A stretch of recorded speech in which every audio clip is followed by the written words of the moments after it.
Okay, welcome everybody. This is the Board of County Commissioners work session for Tuesday, January 23rd. Public part of our meeting today. It's 1 p.m. and I think we're joined. Francie's out at another meeting, but Patty may be joining us online. Or actually, she's not because she's not feeling well today. So it's just the three of us in person here today, Steve and Kelly and I. Up first, staff community presentations. Results from the public satisfaction survey, and I think we've got Marcy here and Jason Murato coming online. Go take it away, Marcy. Yes, thanks, Greg. So I'm going to let Jason do the majority of the talking on this particular topic, but I'll just set it up a little bit. Last summer, we began collecting input from departments after they reviewed a draft survey for 2023. And then we touched base with you all in late July to go over the draft survey. We launched the survey for the community in early fall and collected our goal number of at least 500 completed surveys by November. So this survey, the Public Satisfaction Survey, which we formerly called the Community Survey, is conducted every 2 years. In the past, the surveys were held in 2014, 2016, 2018, and 2021. The 2020 survey was pushed to 2021 because of the pandemic. The survey is a kind of report card for the county to better understand the community's sentiments. It provides longitudinal data in order to compare community attitudes over time and benchmarks responses across the mountain region and the nation as a whole. And Jason will get into that more. We worked with Jason at the ETC Institute, which is a well-known survey firm with particular strengths in conducting government surveys and benchmarking. And I'm going to hand it off to him. Jason is the Vice President and Director of Community Research for ETC. So Jason, I'll toss it to you. Welcome. Okay, great. Thanks, Marcy. Hopefully everyone can hear me okay. Yep. My name is Jason Murato. I'm with ETC Institute, and we're a marketing research firm that specializes in conducting community surveys for local governments. We just finished for the 5th time conducting a community survey for Pitkin County. So today I'm going to walk through the key findings from the survey. The full report is very detailed and comprehensive. So today I'm going to walk through the key findings at a fairly high level. I just have one slide about ETC Institute. We're based in the Kansas City area, but we're a national leader in providing market research for local governments. We've been doing this type of work for over 40 years. And in the last 10 years alone, we've conducted surveys in more than 1,000 communities across the country. So this is really the type of work that we specialize in. So there are several reasons to conduct a survey like this. One is to get an objective assessment of how satisfied residents are with major county services, and to determine what residents feel are the top priorities for the community. We're also able to measure trends from your previous surveys, and we're able to compare your results with other communities across the country on a regional and a national basis. So we mentioned this is the 5th community survey that we've conducted for Pitkin County. The survey was administered by a combination of mail and online to randomly selected residents throughout the county. And that mail-online combination is our standard methodology for these types of surveys. We received 501 completed surveys, which I believe is the same number that we had last time, and the goal was 500, so we accomplished that. The 501 completed surveys at the 95% level of confidence has a margin of error plus or minus 4.4%. Essentially, that means that if we conducted this survey the same way 100 times, 95 times the results would be plus or minus 4.4% from what we're reporting.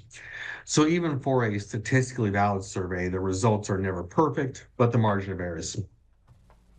And as we were administering the survey, we made sure that the demographics of survey respondents reflect the actual population of the county, especially for key demographic areas such as age, race, ethnicity, and gender. So here's what we learned from the survey, some of the key takeaways. We found that residents have a very positive perception of Pitkin County. 86% of respondents rated Pitkin County as an excellent or a good place to live. We also found that satisfaction with county services is much higher in Pitkin County than it is in other communities. You rated above the US average in 22 out of the 23 areas that we compared. And in most cases, your ratings are significantly higher.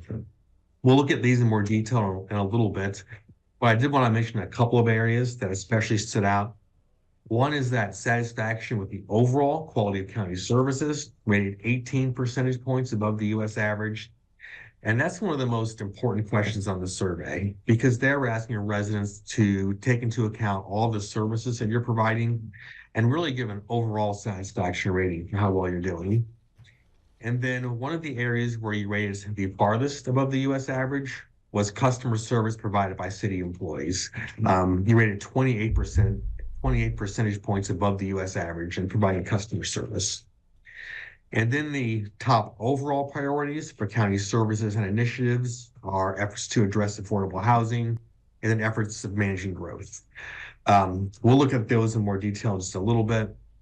And affordable housing has been a high priority on just about every survey we've done over the past year or so. So that's definitely been a nationwide trend.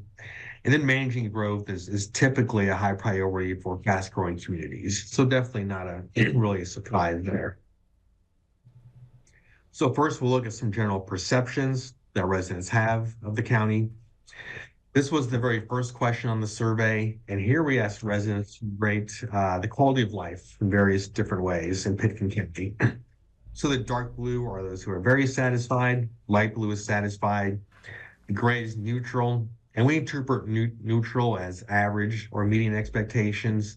Neutral is a rating of a 3 on a 5-point scale, so it's not a bad rating, but it's not as positive as those in blue, the satisfied and very satisfied. And then the couple of shades of pink are those who are dissatisfied or very dissatisfied. So you can see that overall, the positive ratings far outweigh the negative.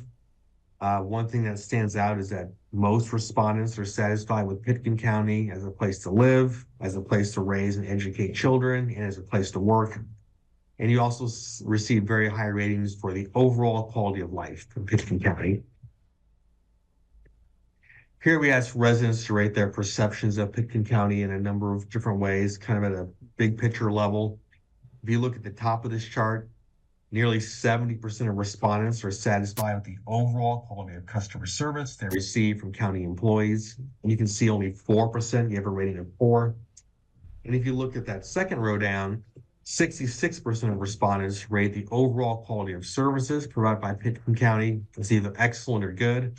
And that's compared to only 4% who give a rating of 4.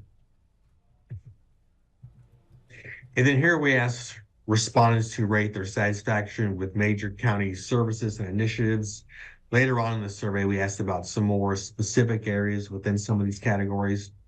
And again, the blue are the positive ratings, the gray is the neutral or kind of average, and then the pink are those who are dissatisfied. So overall, the positive ratings outweigh the negative. The highest rated areas are parks, trails, open space and habitat protection, public safety, efforts to protect water and quality and quantity, and then condition of roadways. The lowest rated areas were managing growth, affordable housing, and then the current process for obtaining land use approvals and then obtaining permits and inspections. So here we have a map of the county, and we broke the results out by zip code. We did this for every question on the survey asked on the 5-point scale. So there's 90 to 100 maps in the full report. This one is based on how residents feel about Pitkin County as a place to live. And you can see the entire map is blue. In fact, most areas are dark blue, which is the highest possible rating, which means that residents throughout the county are satisfied with Pitkin County as a place to live. So I mentioned earlier that satisfaction with county services is much higher in Pitkin County than other communities. You rated above the US average in 22 out of the 23 areas that we compared, and you rated significantly higher, so in other words, 5% or more above the US average in 18 of those areas. He also rated above the regional average in 20 of 23 areas and significantly higher in all 20 of those areas where he rated higher. So for these next few charts, the dark blue line are Pitkin County residents who are either very satisfied or satisfied. The light blue are the satisfaction ratings for residents in the mountain region, and that includes the state of Colorado as well as surrounding states. And then the gray are the satisfaction ratings for residents from all across the US. And this is based on a national survey that ETC Institute conducts with randomly selected residents across the country on an annual basis. Jason, hold on just a sec here. I just want to see if anybody has a question. Are we all good? Keep going, or questions or observations? I'm good for now. Okay, great. Keep going. Thanks. Sorry, wait, I'm sorry, tell me again, what's the mountain region? The mountain region is the state of Colorado, as well as some surrounding states. The full group is listed in the reports of what those states are. Okay, thank you. Sure. And if anyone does have questions, feel free to jump in. I do have Sure. quite a few slides still to get through. Okay, yeah. So we'll either any of us will alert you then. Thanks. Well, and I can say what the mountain region is real quick, Jason. It's in my notes. It includes Colorado, Arizona, Nevada, New Mexico, Utah, and Wyoming. Okay, thank you. Great. Yeah, thanks, Marcy.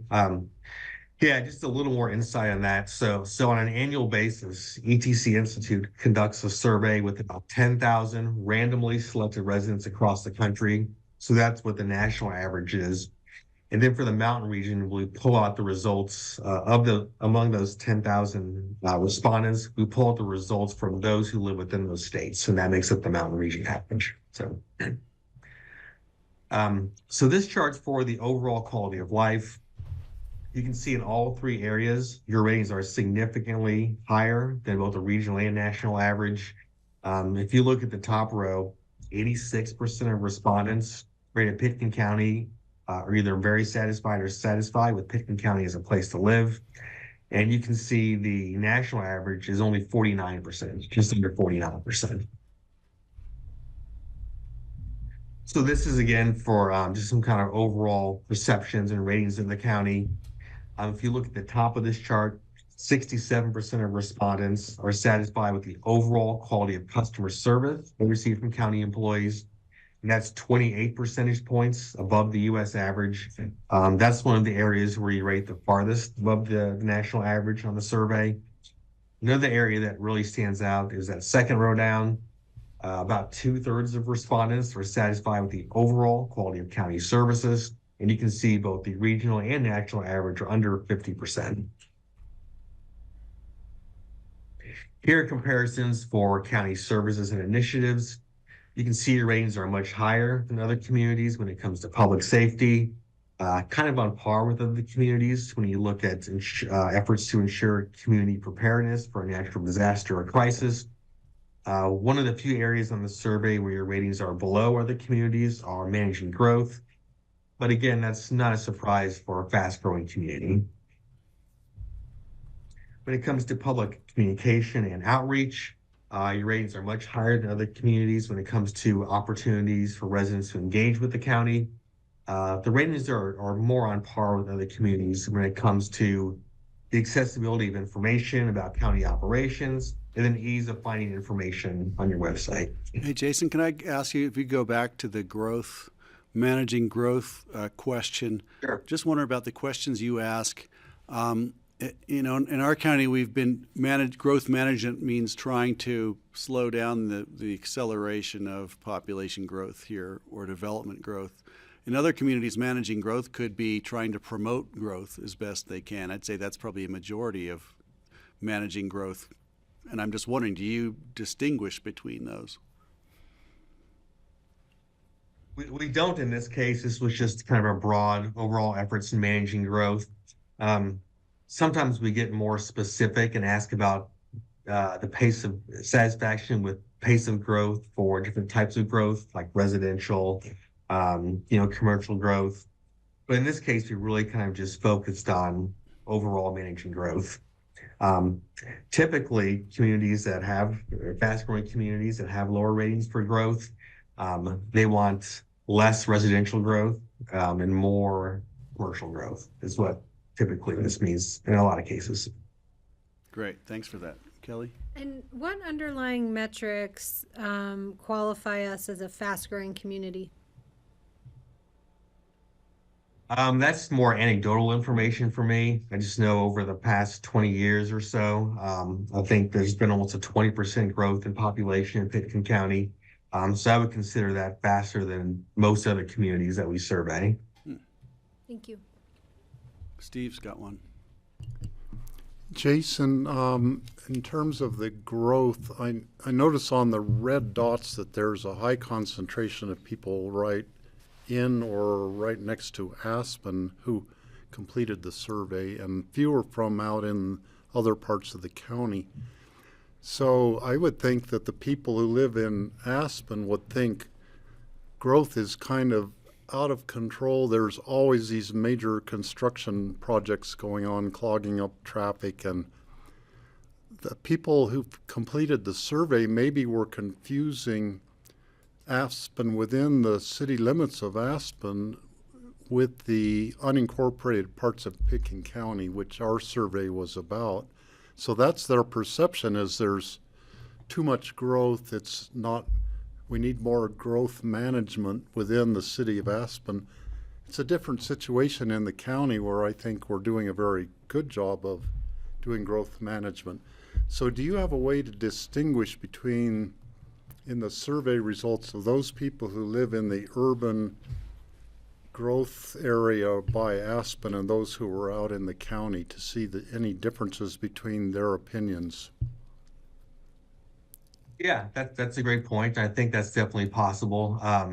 That map I showed earlier where we break the results out by zip code, we created a map like that for every question on a 5-point scale. So there should be one related to this question here, efforts in managing growth. So we could take a look at that and see if there are differences, based on where people live. Thanks. That would be interesting. Okay, let's keep moving. Thank you. Okay, sure. So we did communication. So when it comes to personal safety, one of the things that stands out here is that 95% of respondents feel safe in Pitkin County, which you can see is significantly higher than the regional and national average. In fact, it's 29 percentage points above the national average. Along with customer service, this is another one of the areas where you rate the farthest above other communities. And then your ratings are also much higher than other communities when it comes to ambulance and emergency medical services. These comparisons are for public safety, and you can see in all 4 areas, your ratings are significantly higher than other communities. The area where you rate the farthest above the regional and national average is the overall quality and professionalism of local sheriff's office protection, which is that top row. But all 4 areas, the ratings are far above the national and regional average. And then for landfill and recycling, there are a couple of areas we rated here, and you can see in both cases, your ratings are significantly above other communities.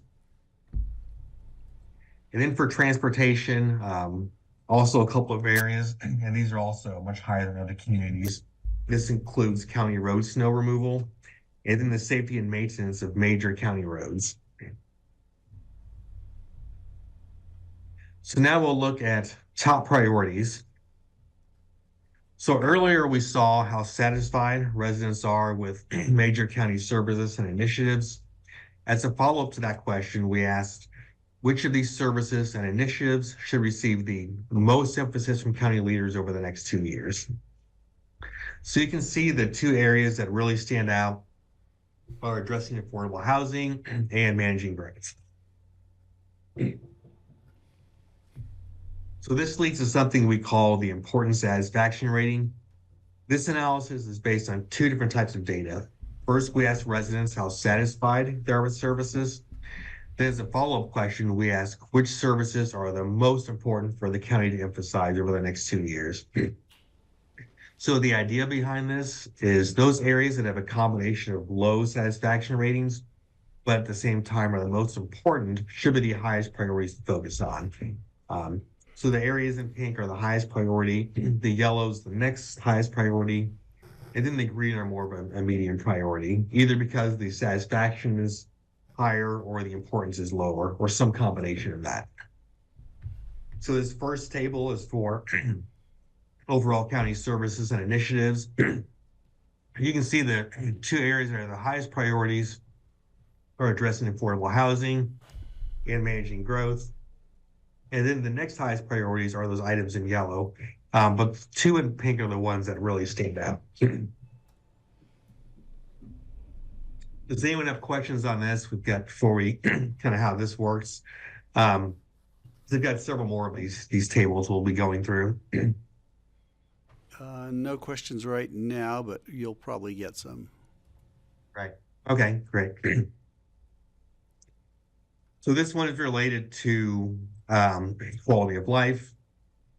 You can see by a pretty wide margin, the two highest priorities here are economic sustainability and then just the overall sense of community. Now, when it comes to landfill and recycling, the construction and demolition waste diversion program is the highest priority. The next highest priorities, you can see there's three areas in yellow: recycling drop-off and unique recycling programs, household hazards, waste disposal, and then composting program.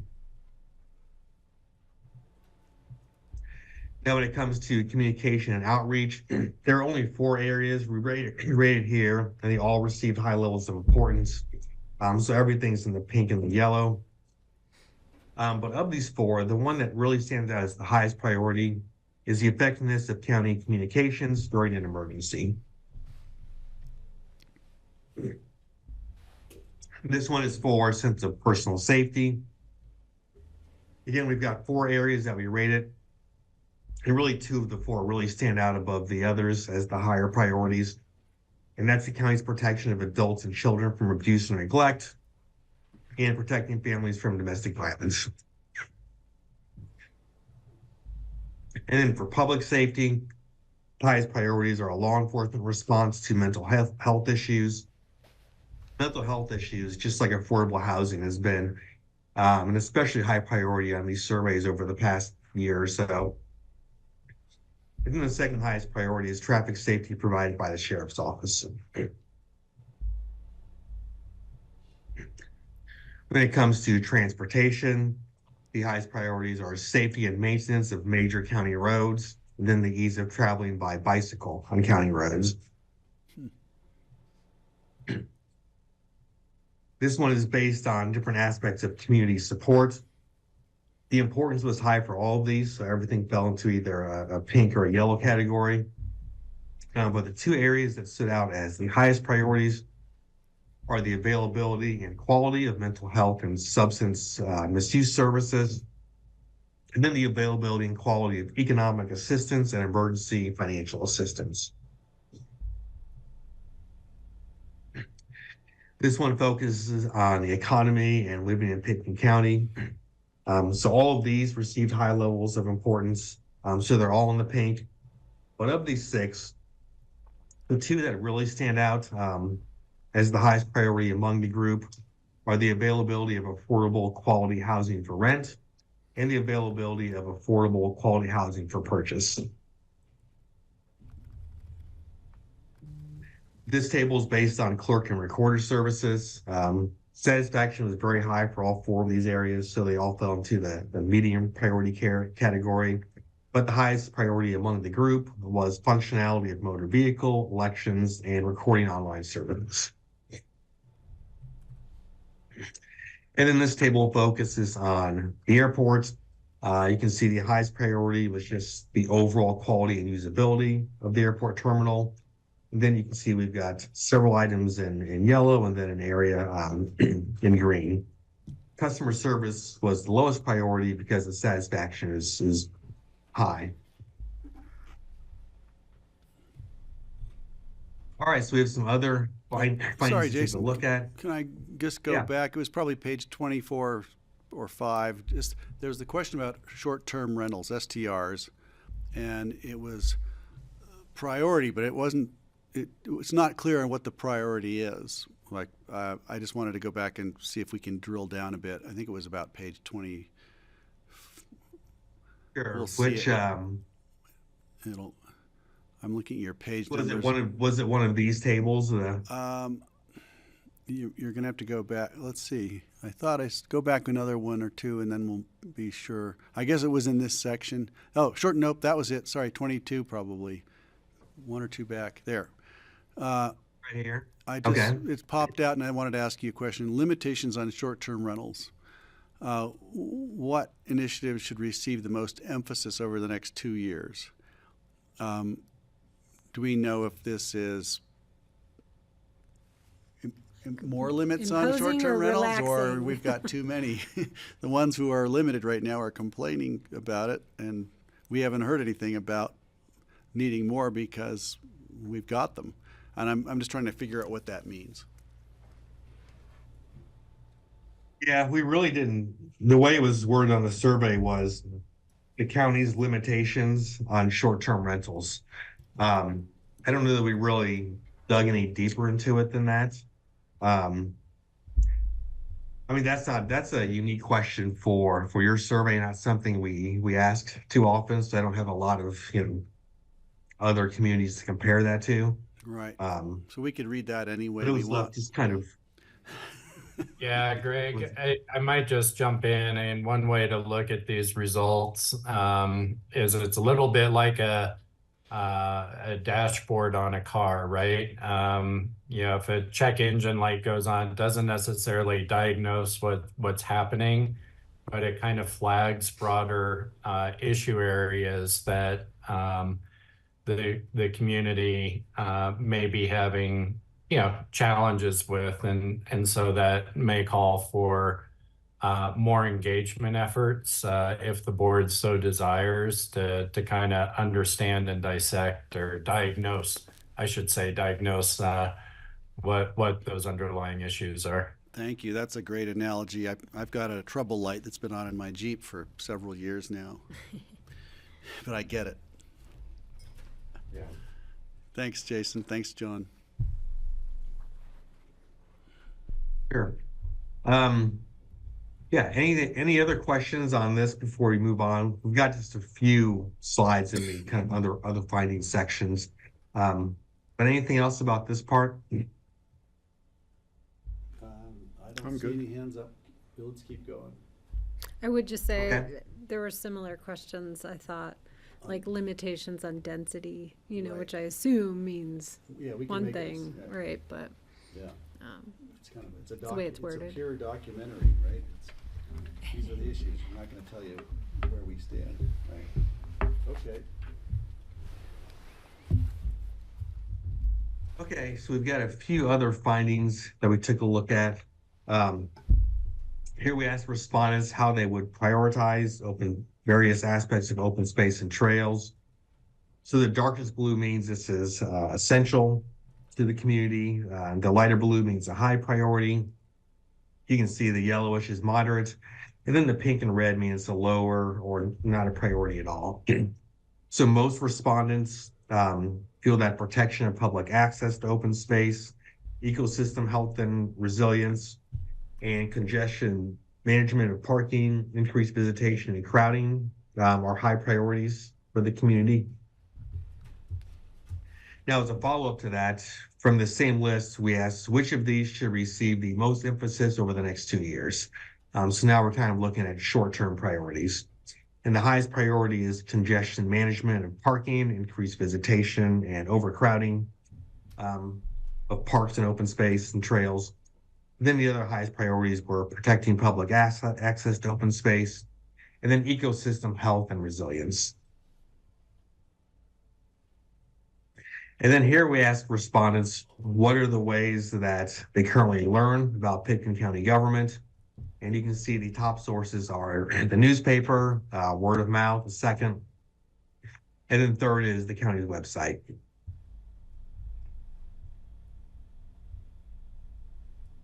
So that's everything that I had. Just a quick recap, we saw that residents have a very positive perception of the county.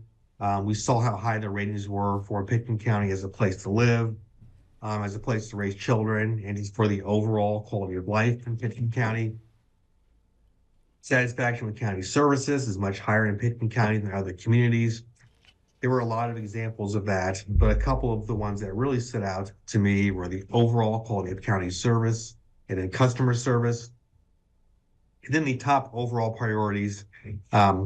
We saw a lot of the priorities for each specific category, but just overall broad top priorities for affordable housing and managing growth. So with that, does anyone have any other comments or questions? What will be? Oh, thank you. The question I would have is, what's next for this? What will be done with this survey? So, Greg, I see this as kind of important context as the board goes into your next retreat. I believe as an organization, it's really time for us to update our overall strategic plan. So this provides, I think, input from our citizens, our residents, that indicate, from their perspective, where are we doing well? What should we be prioritizing? In particular, I would like to bring back the satisfaction importance matrices that are included in the report, and talk through those. It's not the only data, of course, that the board should be considering. There's other data that provides indications of what's happening in our community and what trends are. But it's a really important piece of information for the board as you look to set priorities for us as an organization. So it would be my intention, I know we still need to talk about the retreat, but it'd be my intention to bring this information back with other pieces of data just to talk through where do we sit right now, and what are those areas we really need to be emphasizing? Where do we have efforts that we think are responsive to our community? Where do we have gaps? Great, thank you. Kelly has a comment, question. Yeah, a little bit of both. It's, the top priorities continue to be really consistent, over at least in the years that I've sat in this chair. I think it's worded a little differently in this. Like, I'm sort of interpreting managing growth as a bit of a proxy for protecting rural character, which is how I think it was presented in prior surveys. But sort of that tension between housing and protecting rural character, persists. I would sort of be interested in seeing if there's a way to look at the poll that we did on the housing tax alongside this information, because I just note that, like, the respondents, the majority of respondents have lived here for 30 years and own their homes. 67% own their homes. So it's trying to sort of parse out, like, housing is a priority among that group with making sense of the information that we got from the specific housing tax questions, to just see if there's more that we can glean from the community on resolving that, or better resolving the issue. So, I don't know, just a side-by-side look. I wonder if it makes sense, or if there's information that together can give us a fuller picture. Great, thank you for that. Yeah, that's the question. Yeah, that's certainly data that we can bring back and make part of that discussion, because Kelly, I do think the poll while of a different nature than this, certainly, dug into a snapshot of people's views of affordable housing at that time. And I would quickly point out that we did include a question in the survey about zoning practices. And within that, there was a satisfaction question about maintaining the county's rural character. So that's within the larger report, too. We did capture that just in a different section. Yeah. Thank you. Great, thank you. Is that it, Jason? That's what all you've got? That was everything that I had. Sorry if that was. I think our satisfaction has ticked up a little for the BoCC. Still somewhere in the 30s, but I feel like it was like 33% last time around.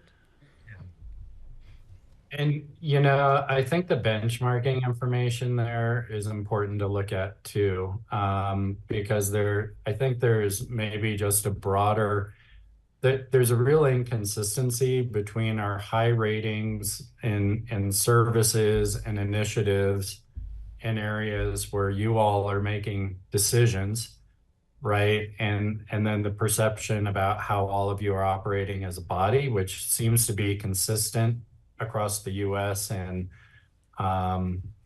within the mountain region, which may speak more to, I think, maybe a general perception. I don't know exactly what it speaks to, but I think it may have to do more with a broader dialogue around trust in government, to be honest with you. Sure. Yeah, And that's a Jason, I good probably point. get asked this question all the time, but how do you account for these high ratings, which are based on decisions that the board makes, and then a relatively low rating for a board, and this seems to be happening everywhere?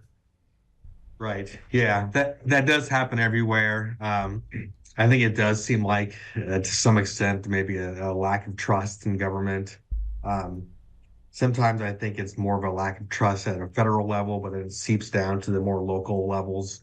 But as you can see from the benchmarking, that's really the case everywhere, that the ratings are lower when we ask about, specific questions about satisfaction with leadership. So if I make suggestions about, that we change the dress code to something more formal or colorful, or perhaps we talk in iambic pentameter, it's not going to make a difference? I don't know, worth a try, right? It's You worth never a know. try. Okay, let's start now. Steve. I've never been asked that before. I don't know. You should try that, and then we'll reconvene in a couple of years and see how it's gone. Maybe Greg saw the picture of the super mayor who was dressed in really colorful clothes. No, I haven't seen The that. one who was lowering the salary of her potential, Her her opponent, predecessor. if they were elected mayor, they were going to have a much lower salary. Right. That's the super mayor, is kind of flamboyant and dresses appropriately for And that burns role. the bridge, burns So the scorched earth. you need to I need to up my get the game. thrift shop and get some more colorful stuff. I could up my game by going to the thrift shop, is what Steve implies. Thank you, Jason and Marcy. Thanks for bringing that on. I'm sure we'll be able to use this at our retreat and contemplate what it all means. Thank you, and I guess we're going to keep moving if you're done. Yeah, congrats, Marcy, for executing your first community survey. Oh, right. Yes. Well done. Okay, great. Bye, Thanks, Jason. everyone. Thanks a lot. Great, thank you. Thanks. Okay, we're just going to keep on moving here. We're 20 minutes ahead of schedule, and that's a good thing.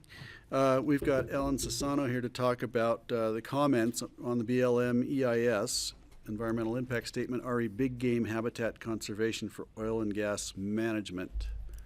Come on down. Thank you. Give us a second to load some slides. You're talking about, are we talking about the Powerball, or are we just talking about regular, online gaming? Online gaming, right? Or, well, I don't know. Powerball would be more fun and maybe more lucrative. Thank you. Thank you Online for gaming following is this. funding the purchase of the Shoshone water plant. Yes, exactly. Yeah, right. Possibly.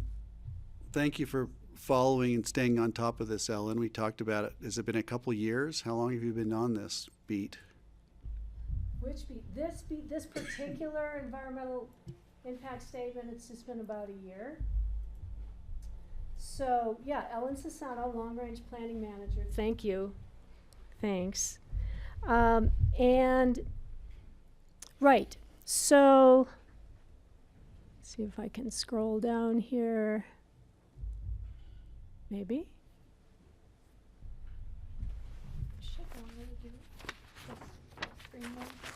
Or not. If not, we'll go back to the other. It's fine. I would just use the Just the use little this. scroll around Okay, so yeah, thanks.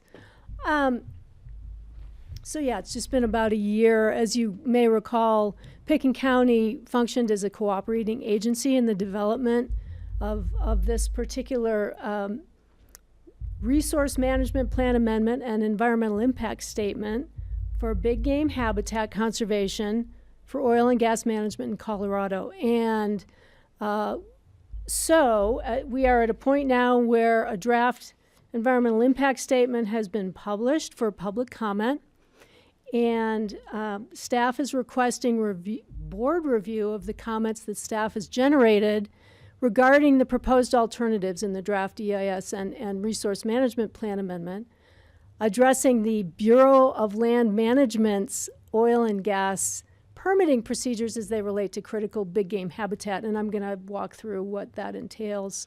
I'm just spelling out the acronyms because if you think we have a lot of acronyms, the federal agencies' acronyms are they have so many more than we do that it's overwhelming. So no formal action is requested today. But based on the board's direction, staff will prepare a letter for signature by the board chair for submittal to meet the EIS comment deadline, which is February 6th. Great. Thank you. Right? Thanks for the intro. You're welcome. So the purpose, the EIS scope purpose is laid out. It's to evaluate the BLM planning decisions for oil and gas leasing with respect to protection and management of big game, migration corridors, and high priority habitat on BLM lands in Colorado. So this covers the whole state, not just one field office. And to evaluate consistency with plans or policies and programs relating to oil and gas permitting of other federal agencies, state and local governments, and tribes. So this EIS will affect future leases. Existing leases will not be affected by this ultimate decision. And this EIS does not affect management decisions of other resources and resource uses on BLM lands, such as renewable energy, recreation, et cetera. Just considers the impacts of oil and gas development on that habitat.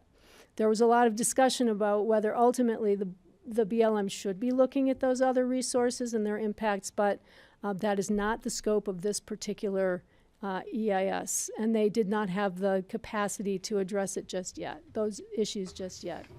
So when we're talking about high priority big game habitat that's being addressed, it includes ungulates, the bighorn sheep, elk, mule deer, and pronghorn antelope. And the specific habitat that's considered to be high priority are production areas, migration corridors, winter range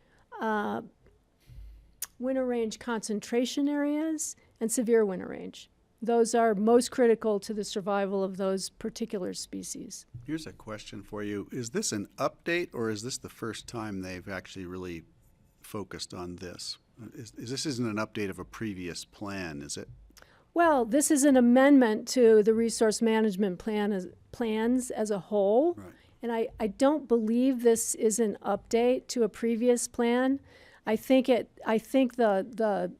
amendment was initiated as a result perhaps of some litigation that was brought by the state because there was a feeling primarily that the issue, I think, was that BLM's oil and gas permitting procedures were not remotely in alignment with other state, particularly state permitting procedures and rules as relates to wildlife habitat, this critical habitat. I think that's what generated the impetus to do this amendment.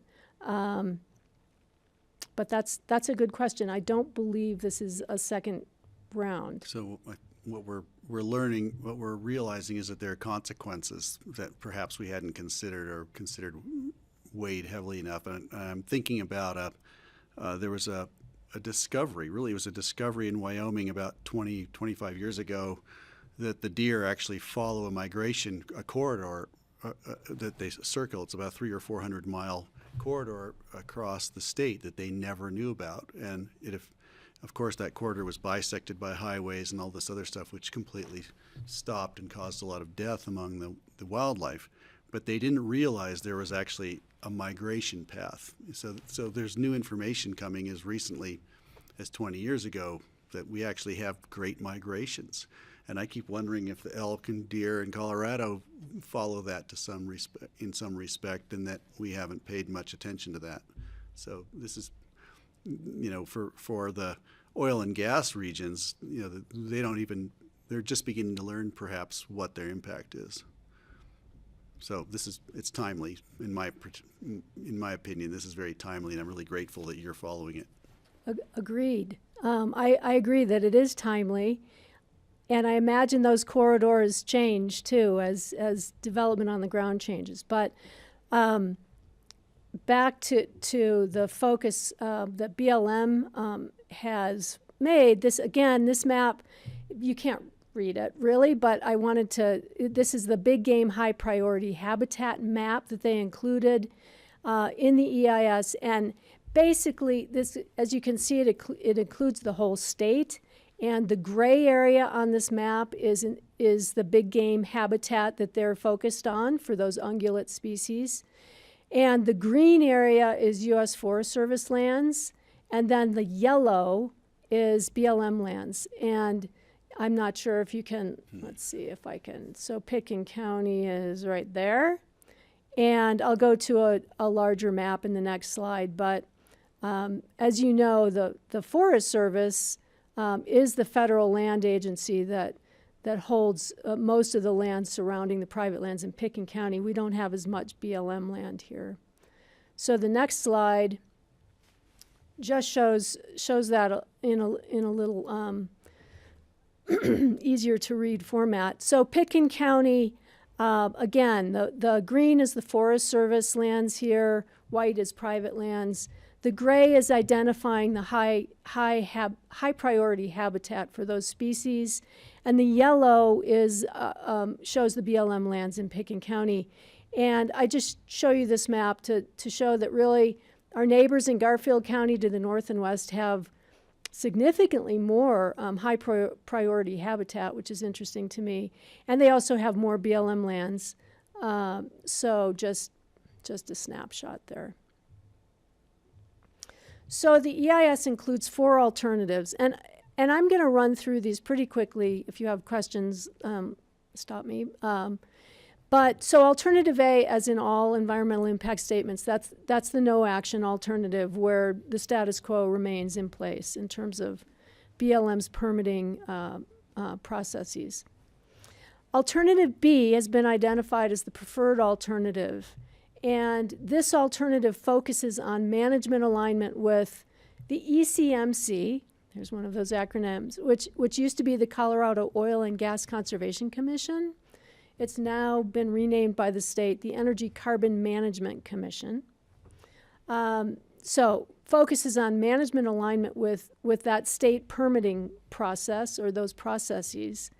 It doesn't restrict impacts from surface disturbing activities in that habitat to a great extent, but rather is set to minimize or compensate or mitigate for impacts, right? It incorporates lease stipulations, including a controlled surface use density limitation of 1 well pad per square mile, which you all saw when I presented this about several months ago. That has remained in the alternative, and it also has a limitation of less than 1 linear mile of oil and gas routes per square mile in this big game high priority habitat, subject to waivers, exceptions, and modifications, which they call WEMs, in some circumstances. So there's a fair amount of wiggle room, and when I say this restricts, this isn't as restrictive as it might be, because there are a lot of ways to mitigate rather than avoid impacts, and to get waivers if for whatever reason you are able to convince the BLM that you need a waiver from these standards. Alternative C is called the Enhanced Conservation Balance for Resource Uses. This is essentially the same as Alternative B, except there's an additional stipulation that would prescribe a 3% surface disturbance threshold on oil and gas development within that big game habitat on BLM surface lands only. So this wouldn't apply to leases where the Forest Service is the surface owner and BLM is the mineral owner. This would just apply to the areas where BLM is the surface owner as well. So this alternative also includes greater flexibility to approve waivers, exceptions, and modifications to stipulations, because it's a little more restrictive by including that 3% surface occupancy stipulation. I think they felt they needed to allow for some more wiggle room in terms of waivers and modifications if need be. And then, and sorry, this is kind of dense, so stop me if you have questions. But so Alternative D is the greatest conservation alternative. And it contains all the stipulations in Alternative C, but unlike the previous alternatives, this alternative proposes to reduce the area open to oil and gas leasing, specifically big game habitat priority, high priority habitat areas identified with low, moderate, or no known, hard to say, oil and gas development potential would be closed to new oil and gas leasing. And this would be across the state, right? It also prioritizes avoidance of impacts to big game habitat from oil and gas development, as opposed to allowing for mitigation, compensation, mitigation, or minimization. So this is definitely the most conservation-oriented alternative. It was not chosen as the preferred alternative by BLM. So I have consulted with a group of conservation, a conservation coalition, if you will, in the last week or so, just to see how they are responding to these alternatives, because we often are, we're often in alignment with the conservation community, and I just wanted to understand what their perspective was. So I've prepared some recommended comments based in part on my discussions with them. They are doing a much deeper dive into the NEPA process. So the comments I prepared are not completely in alignment with theirs, or definitely don't go to the depth that they do.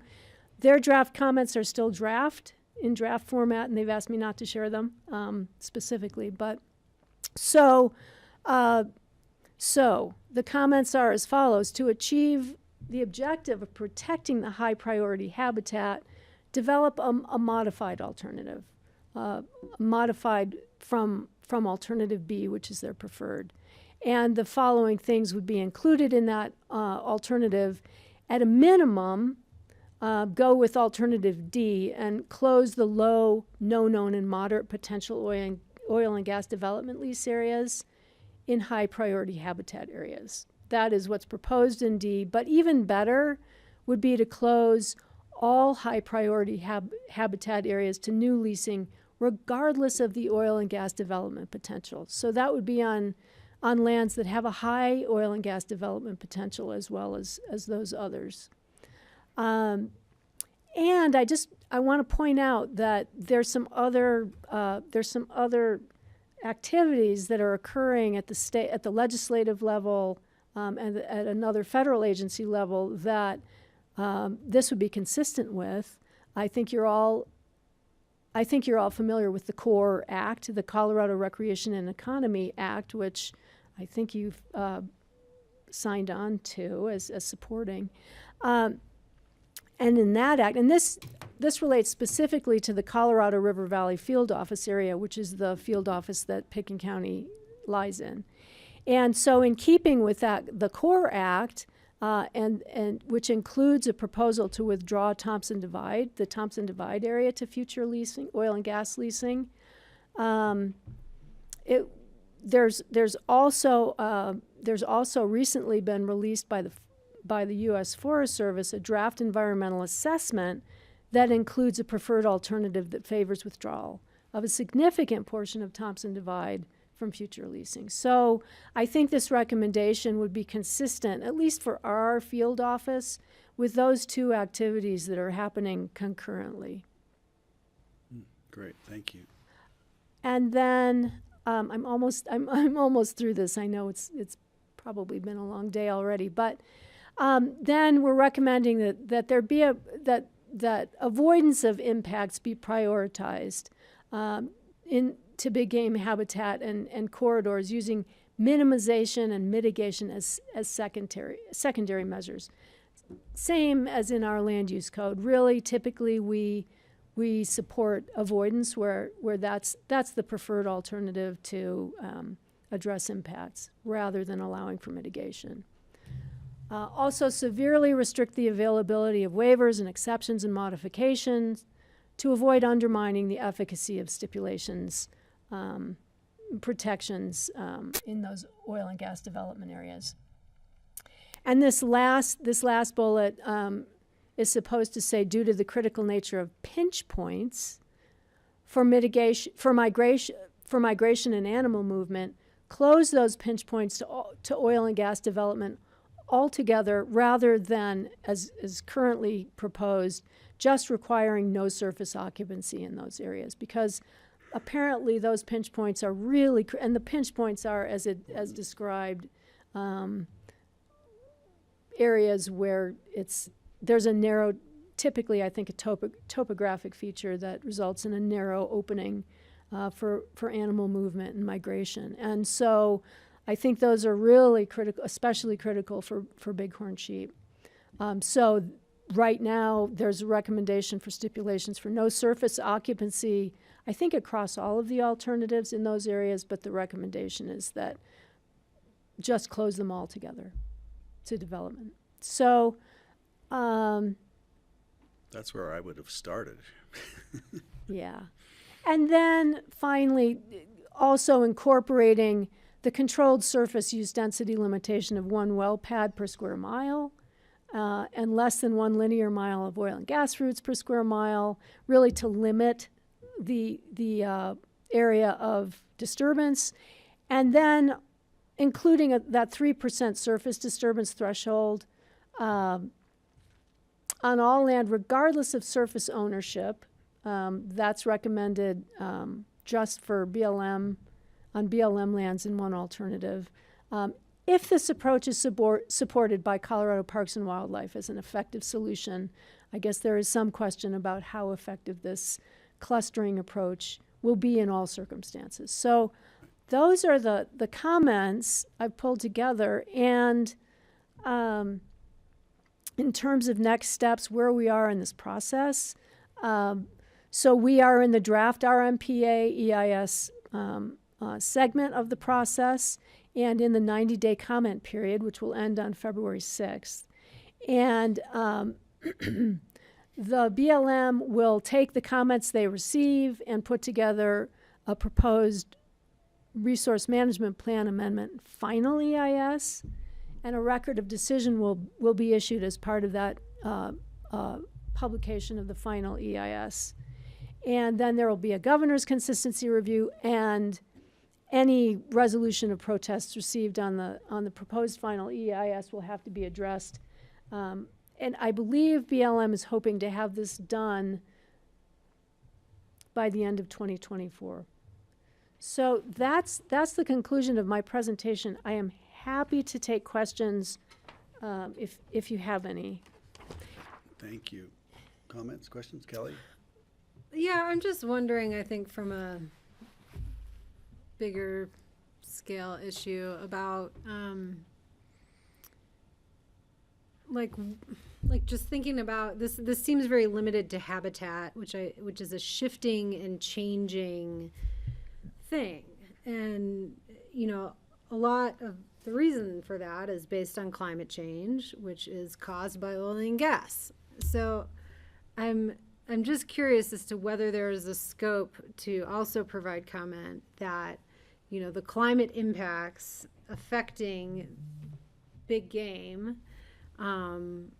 are connected to this activity, which they hope to permit, and, you know, drawing some conclusion that limiting oil and gas is going to limit destruction of habitat through climate change. I don't think I'm being eloquent in how I'm saying it, but hopefully y'all get my point. Thank you. Steve? I was thinking of similar thoughts, that we have a declared climate change emergency in our county. All the UN and the various international bodies studying this say we have to quit burning fossil fuels, and yet it's our policy of our U.S. government to keep extracting fossil fuels and, you know, try to mitigate some for the wildlife habitat. But if we could really ramp it up to fight climate change and to reduce our use of fossil fuels, it would do more to improve the wildlife habitat than anything else, I think. Good point. That's a good point. Yeah.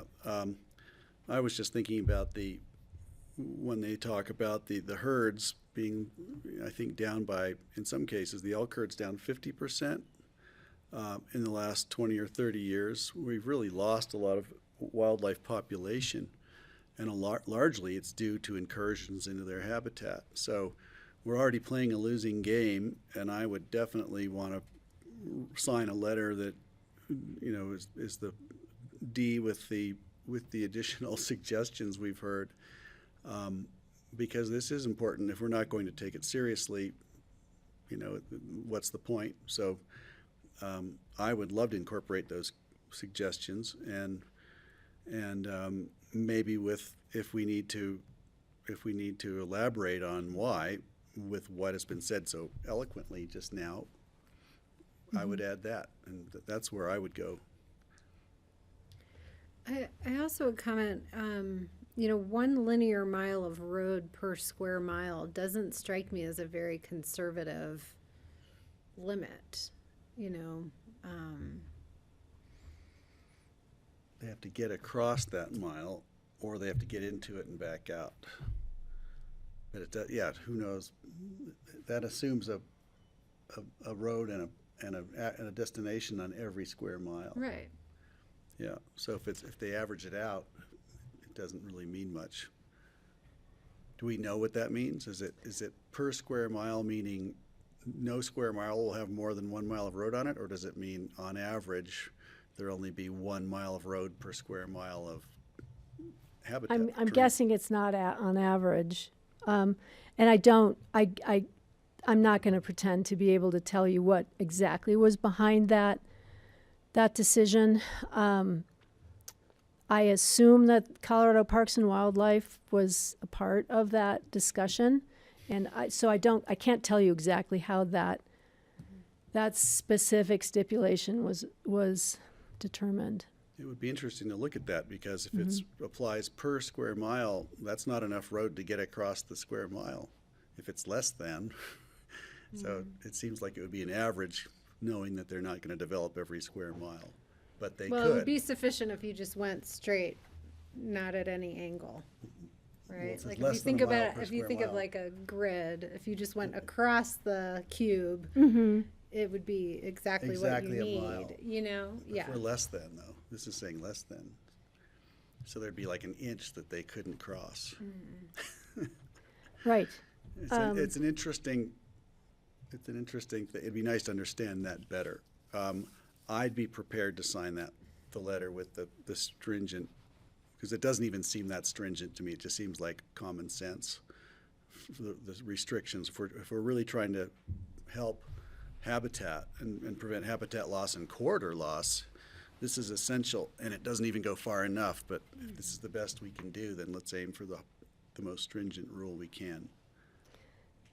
Okay, okay, and I will add, I thank you for reminding me. I think we should reference the climate change emergency adopted by the board. And recommended by practically every body Yeah, internationally, and we can back it up with more voices than just our own. yeah, and I know that climate impacts were considered as part of the environmental impact statement, but yeah, did they go far enough? Probably not. So, great. I will then drop these comments with that addition into a letter for Greg's signature, and work with Greg just to make sure that the language is appropriate, and then go ahead and submit that on February 6th. Great, thank you. I had one more thought, which I'll have to share with you. Okay.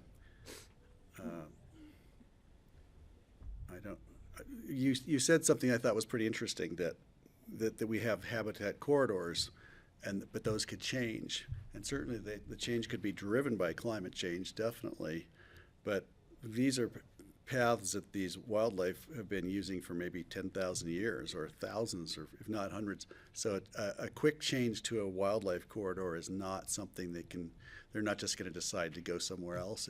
It's burned into their genetic programming which way they're going, and so I think changing something like that it's a long-term thing, and maybe out of desperation or some sort of adaptation they do it, but who knows how long that takes. And I don't know if it's worth commenting on that in there, but you just can't put it in a well pad and expect them to get along with it, or a highway. I'm thinking about roads too. So if I understood you. I may have to suggest that those migration corridors can change. Maybe I may have misspoken. I think you're right. I think they are part of the DNA for a lot of these animals, and I don't know to what extent they change or how often, honestly. There is something about climate change changing the way the green shoots of grass actually move up through the states as spring comes, and they do follow those, they follow the green shoots, and so climate change can change that dramatically, and so maybe we are going to see these corridors disrupted dramatically, but we shouldn't be helping with that any more than we have already. I think that the recommendation to close those pinch points to all oil and gas development, regardless, rather than just making a stipulation that says there's no surface occupancy in those areas, Right. I think recommending closure altogether perhaps addresses that concern. Yeah. Right. The last thing that occurs to me, and I'm hoping you'll weigh in, Steve, as I knows a lot, and Kelly as well. As climate change changes the way the grass grows and the wildlife move, it could be these corridors. Maybe we should be anticipating where they're going to go next somehow, rather than reacting. And I don't know if this anticipates any of that, and we could ask for that. We do see a changing world, changing more rapidly all the time. Why don't we demand that they work on anticipating this, so that we don't have to correct another mistake? That's really wishful thinking on my part, but I would add it if you guys thought it was a good idea. Mm-hmm. One thing this study looks at, I mean, they think of wildlife as being the big game species, is what to them is wildlife. A lot of the scientific research around climate change has had to do with small animals who live at elevation. And as the climate is warming, they keep moving up in elevation, but then they hit a point they can't move up anymore. Their habitat is then being destroyed. So something like pikas or marmots or little kinds of, flora and fauna that live at higher elevations in the mountains are suffering as the climate warms because they end up having no place to go. They can't migrate further north. Like a big game species could just leave the territory and go farther to another territory farther north. Good point. These are all big game species, meaning these have a financial value to the park and wildlife. And it's unfortunately that we have to put a value on it like that while ignoring the value of how loss of a species, a smaller animal species, could actually change the entire ecosystem. Yeah, there was a look at other species. The focus of this EIS was very specifically those ungulate species, I think as requested by Colorado Parks and Wildlife. It could be that we could make a recommendation that there be a broader look at the broader ecological, biological cross-section of animals that are affected by climate change and oil Entire and gas ecosystem development. instead of just the Yeah, It'd be great to big get animals they can count from a helicopter. Right. right.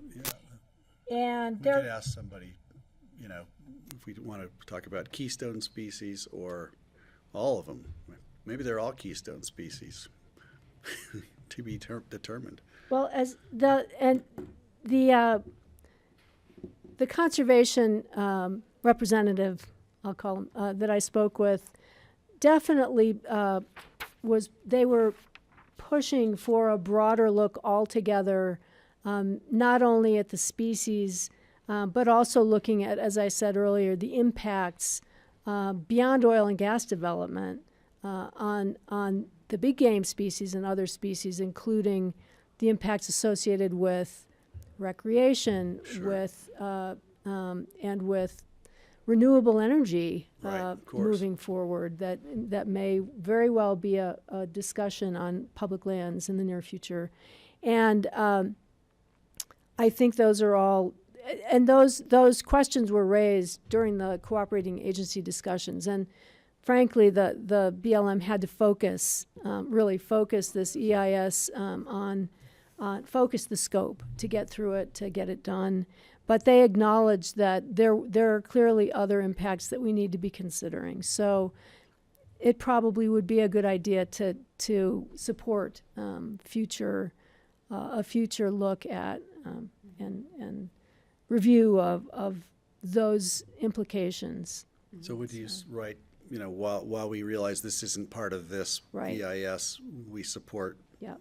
investigating this in broader in scope? Well, we could say within the EIS, areas of high potential require a more deliberate look, at habitat, how habitat could change, how it affects, or plays a part in a change in migratory routes. I think that they would have to justify like a future look ahead, like an anticipatory look ahead before you open a highly productive area for oil and gas. Like, did you consider that this could be the future habitat area for these animals? Did you consider that a reasonable change in migration patterns might lead them right through there? Yeah, Might be a way to include it in this scope. yeah, great. Okay. We just lengthened the letter by a page or so, but Well, I will go ahead and draft it and work with Greg to get it to ensure that it's representing your Great. your comments, and go ahead and get that submitted on February 6th electronically. So thank you for your input, and see you Thanks next for time. pursuing it. I'm so glad you're doing this. Well, Somebody has to do it. it's what we do. So All right. Thanks, Ellen. We're going to keep going here. No, I don't know if they teach ungulate behavior in planning school, right? They will. I know more than I yeah, every day I learn more, Okay. right? Turns out we need beavers. Yeah. So what's next is review of future agendas. And John is on deck. Hey, John. Hey, thank you. Sorry I'm not in there today. Just have a couple items for you for future agendas. First, last week we did confirm the board retreat for February 6th and 7th. We now have a location. It will be held at the Mountain Chalet. We'll have a breakfast that will be served by Mountain Chalet, and then we'll be catering lunch to the site. There will also be some snacks. Next week, I've been getting some feedback from individual board members. And next week, I will try and bring a proposed agenda when we have a full board to the table. Greg and Steve, we can talk about that. However, I would invite individual board members to go ahead and email me with conversations that you want to have at the retreat, so we can either anticipate how we include those in this agenda, or if not in this agenda, how we might address those going forward. Great. And that is all I have on future agendas right now. Thank you, John, and thanks for asking everybody to submit those.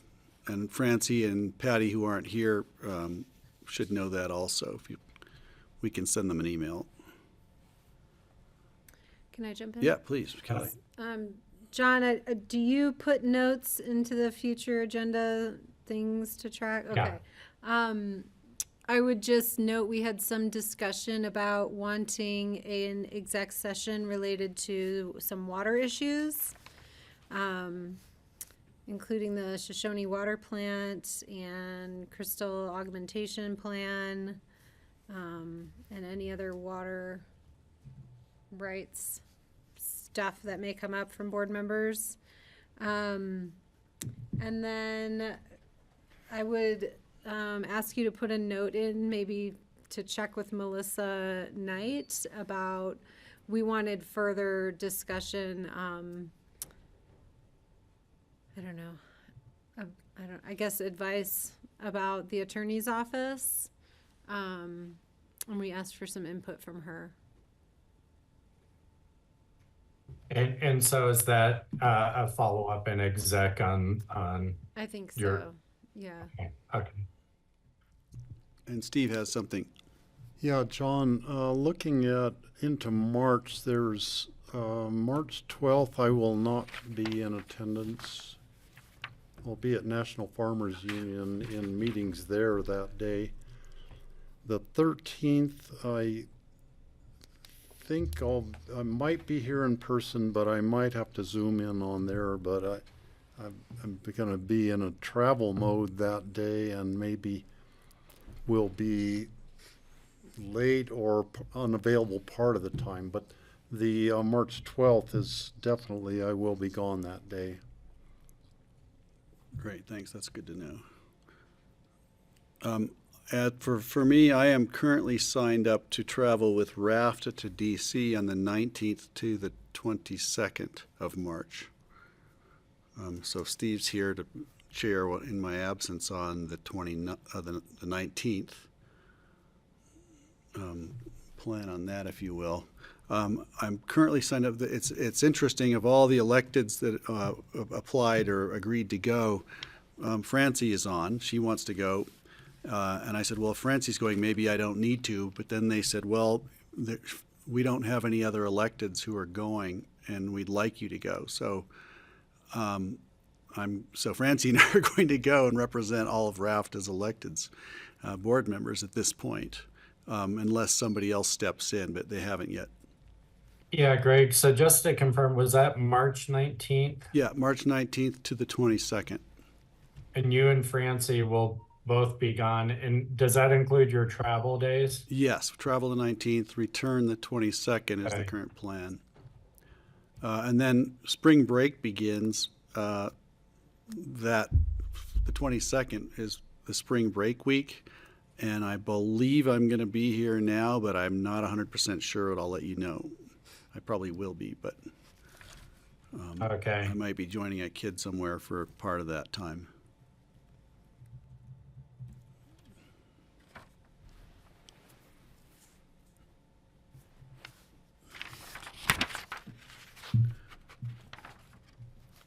Anything else from the board?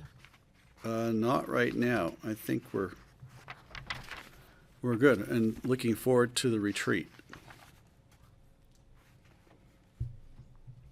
Well, we'll see how that agenda turns out. I just wanted to highlight, we've got, on the February 13th, we've got landfill bear discussion with Kathy Hall at 1 p.m. and Kathy Hall and guests, I assume.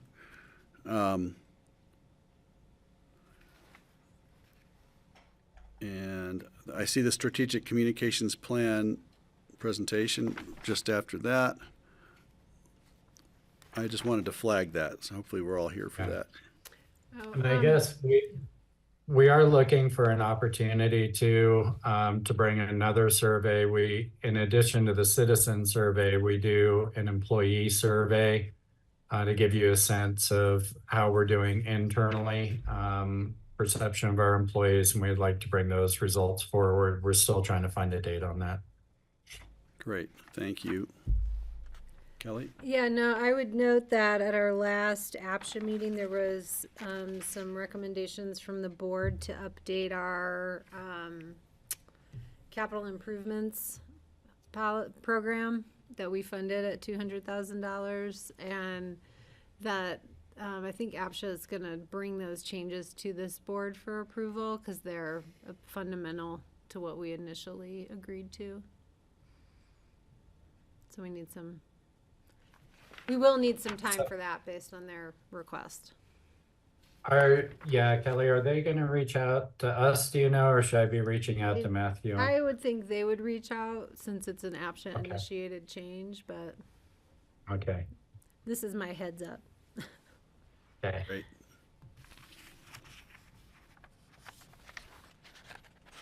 Okay.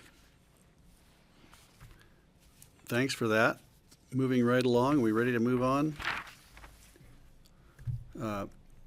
We'd move into open discussion. Anything for Yeah, open so discussion? we have a couple open discussion items. I know Lindsay had a little bit of a conflict and she's gonna join to speak with me on the Carbondale response. I believe Ashley Pearl is in the room. I think I saw her head briefly on the Yeah, on the she's here. camera. Hi, Ashley, thank you. So, Greg, I think you and Steve, following the Housing Coalition Right. meeting, just asked for some time to do a little bit of debriefing. I asked for Ashley to be here, both to listen and, if there were appropriate questions that staff might be able to answer. But I just wanted to maybe turn it over to you to speak to, what came out of that or what you wanted to debrief. Great. Thanks, John. I think, Steve, were you at that coalition meeting? Kelly was there. Yes. You were there. Yes. Francie was there. I was there. But Patty Yeah. was there. Was Patty there also? No, She no. wasn't. She wasn't there. Right. Okay. I was just thinking it would be great to follow up. Ashley, your presentation was fairly short, and you could probably encapsulate it again if you needed to, or summarize it. It might help remind us but I wanted to have a conversation about it, and I just wanted to expand on it and or review it with our board so we could discuss it. It didn't seem appropriate at the time down there since we didn't have a meeting, a posted meeting. But if we could do that, and then we'll see if questions come up, and also it'll pique my memory as well. I'm happy And to. Ashley, before Yeah. you start, it might be good. I think we've set aside time on a future agenda to bring this back, so you might want to start with that. Yes, I was going to say I'm happy to just spark your memory with what was on the agenda, but I do think this requires a much deeper dive and dedicated time on a work session, Okay. which okay, I'll start there and then we can talk about how we schedule that.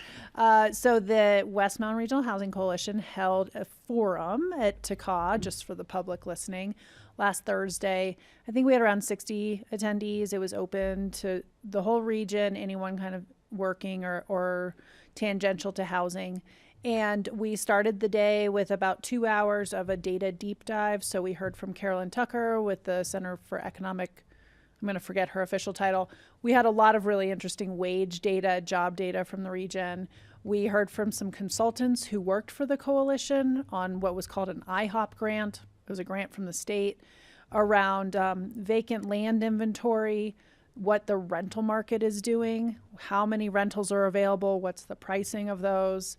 And then we also heard from them on a future build-out study. So how much affordable housing exists right now, how much is currently approved in the pipeline, and then when all that's said and done, how many units we expect to have and who they're going to serve. The big takeaway there was around 50% of our inventory in 5 years will be for much higher income earners and not low income earners in the rental market. So lots of key takeaways from the data. So I don't know if that jogs anything. There was a ton of data. I can bring back those slides and anything you want to deep dive on there. Then the coalition, I presented on behalf of the coalition on our 3 programs that we're hoping to roll out this year into next year. One of those is a rental assistance program that would supply first and last rent to any family or individual looking to get into a new rental. So the coalition is building that out. The second was like an ADU, CDU, mother-in-law, like extra bedroom program. So essentially if you already own a home and you have the ability to put something extra on, the coalition is considering loaning you some money so that you could do that in exchange for an agreement to rent it out to a qualified workforce. And then the third was what used to be called the buy down program, but is now, I think, going to be called the Good Deeds program or something around deeds, because it is a deed restriction purchase program. And so we presented those 3. I went into deep detail on the deed restriction purchase program because that is the one that the coalition wants to roll out soonest. And then we did just say all 3 of those are not new. They're all in effect and have been for about 1.5 years now in Eagle County through the Valley Home Store. And it's led to, I think, close to 100 people being housed either through ownership or rentals through those 3 programs. So that's why we chose those. Right. So that was what we did. And then David Myler talked a little bit about funding. And then we had some roundtables to hear from the audience and we wrapped it up. Got it. That's what Thursday so was. Thank you for doing this. And this is exactly what I was hoping for, because you piqued the memory. And yeah, it's a deeper dive we certainly want to do later. I didn't want to put you on the spot today, but it's good to have the recap. Starting with Carolyn Tucker, I thought that was fascinating. The actual data about the numbers of people and who's traveling, which way they're moving, the migration routes up and down for commuters. And it made me, I woke up thinking that, our community always talks about how we live in a town, or Aspen is a town of maybe 6,000 people. That's been, what people say for so many years. And maybe Pitkin County's a community of 18,000 people in the mountains. It sounds so small and quaint and rural. And the fact is we have a community. Our community is really about 135,000 people. And it stretches from here to, I don't know if the 135 is from here to Rifle, or if it's from here to Silt, or maybe it's just the other end of Glenwood.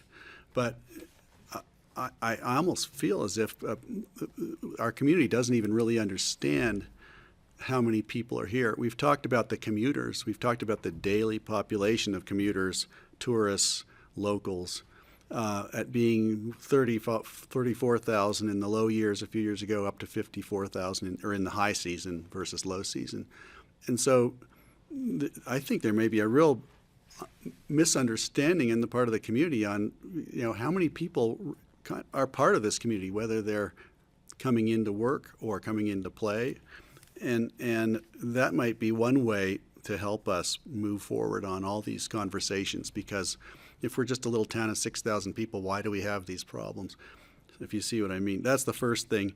The second one, going back with Dave Myler, I was a little concerned if the philanthropic model is working in other communities, by all means, let's try it. But it sounded like, well, yeah, we're going to raise money through philanthropy to pay all this. And I wonder what percentage, 5% or 10%, but I don't expect it to be enough. And I just wanted to red flag that for further conversation. I certainly am interested in all the three programs. The thing that triggered my interest were the asset restrictions and the requirements for, it sounded like investment or asset restrictions were pretty, from the point of view of a buyer, might be pretty onerous if, so I thought we should talk about that. Maybe I don't understand it properly. And so I think that's it. But a recap of Carolyn Tucker's presentation in some form would be really valuable, I think, for me and hopefully for anyone watching. Thanks. One thing that to me was I would like to have more information on was the list. I think there were 84 properties that were identified as being available for affordable housing between, I can't remember where that started. Aspen to Glenwood. Was it in Glenwood? Yes. And Greg and I kind of put together a list of places we could think of that we maybe have about 15 or 16 properties on there. So there's a bunch of other properties out there that we are not aware of, and I would love to get hold of that list, and that could help stimulate our thinking, I think, in terms of looking at potential partnerships for doing developments on various properties. And I mean, some of them I think are owned by the town of Basalt or the town of Carbondale, or owned by RAFTO or the school district, or different entities, but those are all potential partners with us on projects. Yeah. So what Steve is talking about is one of 4 final reports that will be available to us as Pitkin County. So one of them will be this vacant land inventory, and they did look at publicly or quasi-public entities that own land, and it's not truly vacant. So a lot of it is there's already something on a part of the land, and it's a part of the parcel. And then they evaluated it for access to water and proximity to transit and all these things that we want in housing, and then scored it. And so that will be available. The rental study will be available to you all, which shows rental rates up and down the valley and what the rental trends are doing. The future build out study of where we're looking at 5 years from now will be available to you. And then the last piece, which didn't come up at the forum, will be an analysis of land use practices throughout the valley. As a part of taking the money from the state, the coalition had to agree to evaluate each jurisdiction that's in the region, our existing land use policies, and rate them and make suggestions on how they could be more beneficial for housing, for affordable housing specifically. We have not brought that to you for obvious reasons. You are deep in the middle of growth and other code changes and land use. But as a requirement of the grant, we do have to bring that to you and at least let you know what's in there. The city of Glenwood Springs has already kind of seen their report and is moving forward with some of the things, but just given this particular jurisdictions and everything we have going on right now around land use, we're going to bring that when it makes sense. So you'll get those 4 reports. I can give 3 of them to you whenever, but we should probably schedule a time and we can walk through them and get some Carolyn Tucker data, and then talk more specifically about the deed restriction program. And then at some point, I think John and I would like to bring back an overarching strategy to the board for spending our remaining ARPA dollars. So we still have $1.3 million in unspent ARPA money. And one of the suggested ways to spend that I gave to you a couple months ago was to give some money to the coalition for the rental program and the deed restriction program. So 2 opportunities to revisit this. We could do a recap of the forum and look at those reports in more detail. And at the same time, I need to come back to you with an overarching ARPA strategy. And this will be one of the recommended staff things that's in there. Kelly? Yeah, Thank you. Thanks for that. Yeah, I mean, I guess I would say if our schedules look light, I don't know what you guys have going on in the background that's not showing up on our future agendas. Right now, we have a lot of empty space. So I do think it could make sense to summarize some of what we heard for the benefit of the broader community and the Up Valley community that may not have attended the forum or may not go. I don't know how the quality of the telecast was, if that's going to be uploaded to the website or anything like that. So I would be fine with that. I am curious for future discussion. You know, we always look at the spectrum of housing, and this is really focused on a narrower slice of that. And I'd like to understand what the conversations related to the unattended to parts of the spectrum looks like in the coalition. You know, it's particularly as we're going to have a conversation related to migrant housing and things like that. It's just, I'm very curious as to what the strategic thinking is around the whole spectrum of housing. But yeah, I appreciated all that. I continue to think we can brainstorm all the programs and parcels and partnerships we want, and we have to figure out a way to pay for it. So I would love our energy to also go into that conversation here in the early part of our year. Let's do it. I wanted to add one thing just regarding the matrix of potential locations for housing and then the criteria you mentioned, water versus location versus, you know, I don't have that entire list in front of me. I may have taken a screen grab, but I'm wondering, did that feel thorough enough to you, and would you add anything to it? And can you share that with us? Just because I think if Steve and I are making a matrix, I wanted to be able to play with all those elements.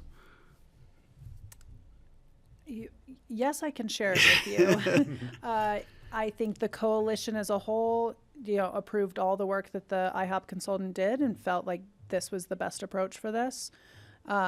Will it meet our particular needs in Pickens County? That's for you all to say. I think the coalition was really trying to take a regional approach and use this IHOP money to really update with useful data that we can all put to work. So that's the intention of the inventory is for other people to grab it and go, oh, I didn't realize that this was here or that I could partner with so-and-so. So I'll get you that, and, you know, we can go from there. I actually have a picture of the page here, and just so we know, looking at it, it has the property, the location, the ownership, the size and acreage, the zoning, the water, the sewer, the transit frequency, which is great, and then they're prioritized based on the rankings of. Maybe that's all that's needed. I was just wondering if there was anything else that I would put on that, and I haven't figured. I don't know yet. I wanted to ask the question and ask it of Steve because we'd had a conversation about it, but just wanted to flag it, and we can drill down on it some more. Just as a heads up, so that we don't get the public's aspirations up, there are only 2 properties located in Pickens County that made that list. On that list. Yeah. Mm-hmm. So if we focus a ton on that list, we will be focusing outside of our jurisdiction. Right. So I think we can bring back a pretty well-rounded presentation with some information from Carolyn Tucker, all 3 of those reports, and then some information about the deed restriction program. More as like just to bring everybody up to speed, especially since Patty wasn't there, share it with the public. And then, yes, Kelly, I know your agendas have some space. We're trying to get some the ARPA conversation on there fairly soon as well, which we will touch on the full housing continuum from homelessness up to home ownership, because we have some recommendations on how to spend ARPA money to support that side of the continuum. Great. Ashley, thanks for that. I think that's all I needed. It helped get me back on that, and I can't wait to get you back in front of us to talk more about it. Thanks for having Can't me. wait. Thanks. I can't wait. Thanks, Ashley. And Abby, I think Lindsay Maish is, would you be able to promote her? I'll just Kelly, note, yeah, go ahead. the subcommittee that David Myler talked about, I'm sitting on.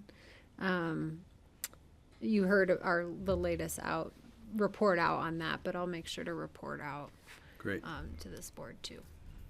Wonderful. But the discussion was around that workforce investment trust brainstorming. I would say. Right, great.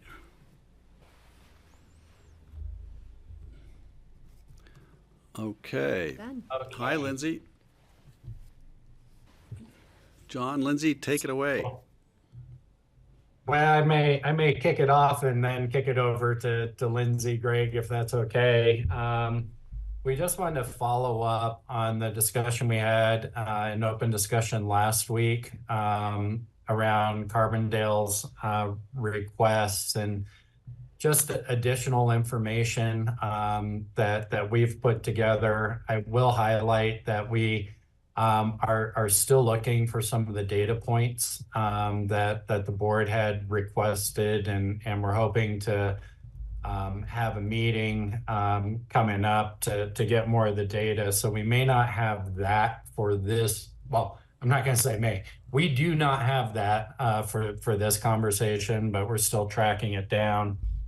But I do want to just bring you up to speed on conversations that we have had, where they stand, and continue to get some board direction on next steps. And so, as you might recall, Carbondale had made 3 requests, and they were to multiple entities, including Picken County. That included funding in the amount of $50,000, opening up a county shelter, and participating or convening some long-term planning conversations. We did meet with with our regional managers from the Colorado Department of Local Affairs, along with staff from Eagle and Garfield counties, and we did confirm that DOLA is willing to entertain additional funding for Carbondale upon really just a detailed request of what that need is and what gaps they're trying to fund. And so continuing to urge Carbondale to take advantage of that.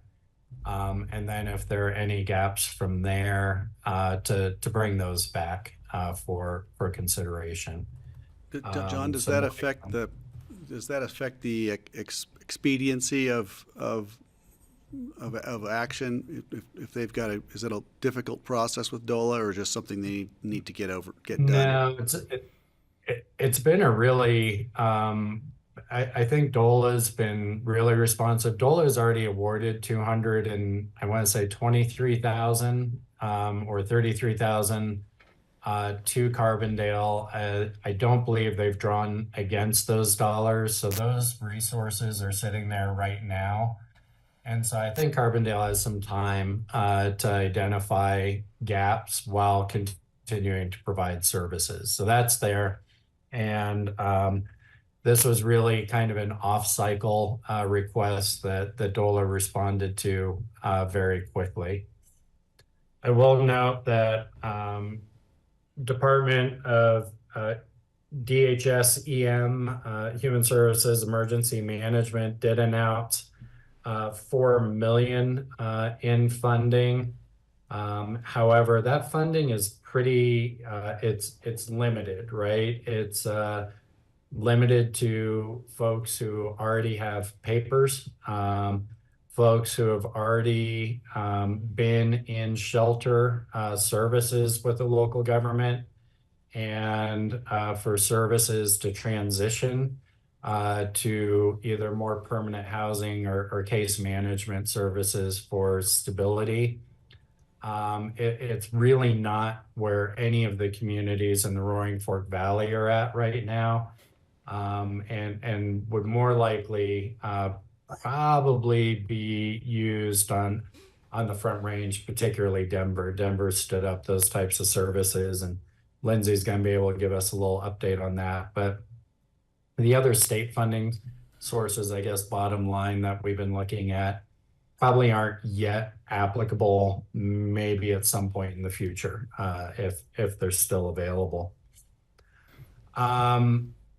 What I'd like to do, we have been continuing to meet as our Emergency Operations Center.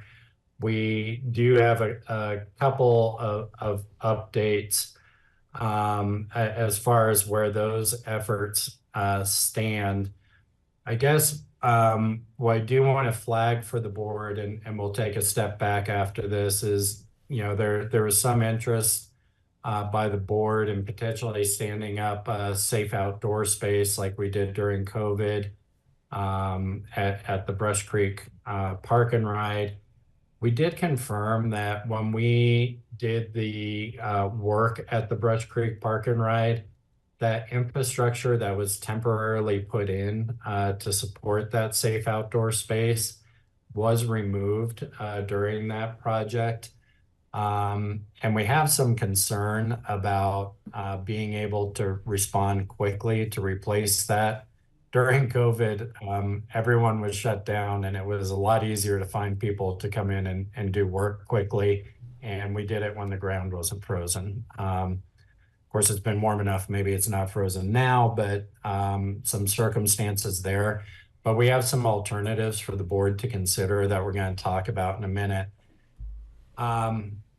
But like I said, we don't have our local data set yet. We're still trying to track down that information, but Lindsay has been having conversations with some of her counterparts in Denver to understand what they're doing, and also the policy decisions that they're making now that may impact what we do or don't see coming forward. So I wanted to give Lindsay a little bit of time to brief the board on that. And then we'll come back with some potential next steps for you. Lindsay, can I transition to you on that note? Yeah, thank you, John. Hello, everybody. Lindsay Maish, Human Services Director for Pitkin County. Good to see you all. I'm going to just start by kind of giving a high level what's happening, what I hear is happening in Denver from my colleagues, both the Human Services Director and also the Mass Care and Shelter Emergency Manager for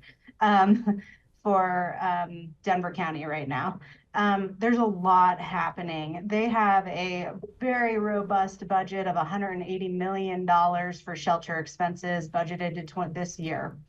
So it's a big operation. They've now, I think he said that they've invested in 3 hotels. They're doing non-congregate shelter. They found that in the congregate shelter setting that it was costing just as much for them to set up a congregate shelter to bring in all the services like food and cleaning and kind of all of those things as it was for them to buy hotels and put people up in in a non-congregate shelter facility. So that's Lindsay, really sorry, right Lindsay. now I need to be refreshed on congregate versus non-congregate. I've heard it a million times, and I think I understood it. But I also wonder if maybe anyone listening may try to understand the differences. Yeah, sure. So the way I think about it is congregate shelter is where everyone's sleeping in one space together. It's cots that are kind of lined up at a certain distance for safety, and everyone is in one big place together. That would be a congregate shelter setting. Non-congregate is something like separate rooms for every person. So that looks like hotel rooms, or it could be apartments. It could be kind of any other way that's not everyone sleeping in one space together. Thank you for that. Then now it's obvious. Yeah, I know. Thanks, Greg. Good question. And stop me because I don't want to go too fast. If there's other things, I appreciate the interruption. Because I've gotten a lot of information over the last week. So that's really the approach that Denver County is taking right now. The emergency manager said that the space that they're living in is in response. They're not doing a ton of planning around recovery right now because they don't know yet kind of what that is going to even, if that's even going to come, if there's going to be a recovery, or if this is going to be an ongoing response effort, and kind of in what that actually looks like for them. So to like even get down to the gritty of what they're doing in the shelters, they have time limits for folks who are staying in there. So the time limits in the shelter look like, for an individual, a single person, they can have 14 days of non-congregate shelter stay, at the end of which they'd have some pretty robust case management, offering people things like bus passes. If they wanted to stay, here are the places where you're allowed to camp, because you can't camp in Denver County in these places. Do you need equipment for camping? Kind of things like that.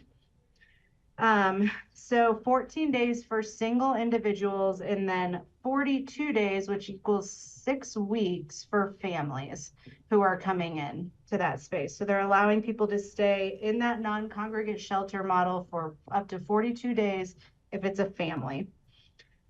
So as you can like start thinking about just the amount of like case management support, and really he talked a lot also about partners with nonprofit organizations who are helping to do things like offer English classes, and offering things like different like pathway to citizenship case management, some help in that area. Of course, some of the areas where we locally have felt some pressure is in our food banks, at community health services, in our shelter, for day services, for laundry, for things like that. So we are starting to feel that, as John said, we don't have an actual number. So I'm going to pause and see if there's any questions before I go on to the kind of local stuff. Questions? Nope, keep going. Okay, so locally, what we're looking at right now, what we're doing, as John stated, we're starting to kind of gather some data. We've reached out to our faith community because, I'll back up for a second. One of the things that Denver County is being very intentional about is ensuring that the efforts around the folks that have been chronically homeless in Denver County for a long time, that those efforts there's still a ton of work going in there. The mayor has directed workers towards those efforts, and that is being kind of held separate from the emergency management component of this, which is working with asylum seekers and refugees around pathways to citizenship. It's really different. They're keeping it very separate. They're keeping all of the funding separate. They're keeping different policies, and the shelters run very differently for the asylum seeking folks than they do for the chronically homeless. So they're making sure to keep those things really, really separate right now. So that's also something that we're thinking about. Locally, we are starting to reach out to faith communities. They've asked us to prepare kind of, I guess in so many words, a budget or kind of services that we would be able to offer in the event that we stood up a congregate shelter at one of our faith-based partners, organizations. We're also going to be meeting with the COAD and starting to think through donations and volunteers. So kind of starting to stand up some of that structure. And then also we will be starting in February, pulling all of our ESF 6 partners, which is a very robust partner list, together to say, okay, here we are. How can folks help in different ways to offer services to support these individuals? And what does that look in the short term? And then what does that look for us in the long term? So I'll pause again. That's pretty much the end of the spiel. So do you have any questions? Kelly? Yeah, I guess I'm wondering, we always seem to turn towards the faith-based communities for their spaces. Who else is on the ESF 6 team? Yeah, so we have lists of shelters. Our initial shelter like roll call essentially is to the schools, which right now the schools are unable to manage any sort of shelter. Schools in session. That's always great for summer, but not always great for winter. We have rec center, some of our other other nonprofit partners as well. And then I'm trying to think, I think who else, but that's what comes to mind right away. And then of course, American Red Cross, right? So we've already got a call out to American Red Cross. And they are able to help with things like cots and hygiene kits, and they're able to offer some technical assistance. We can put in a formal request if we do decide to stand up a shelter. They work in 14-day intervals. Their volunteers can help with operations, not with the management of something like that. So we would be looking to funding the broader management of something. Okay.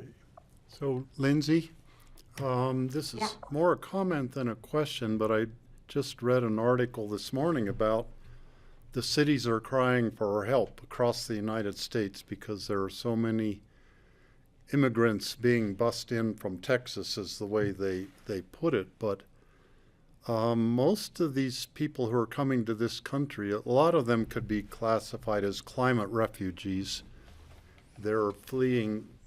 The situation in their countries is deteriorating so much, and that's partly because of climate change. It's getting hotter, or it's getting drier. Their food supply is getting not as reliable. Then they're having turmoil in their governments because of the pressures on these third world countries often. So I don't think this is a problem that's going to go away. We have a group, the group of Venezuelans right now.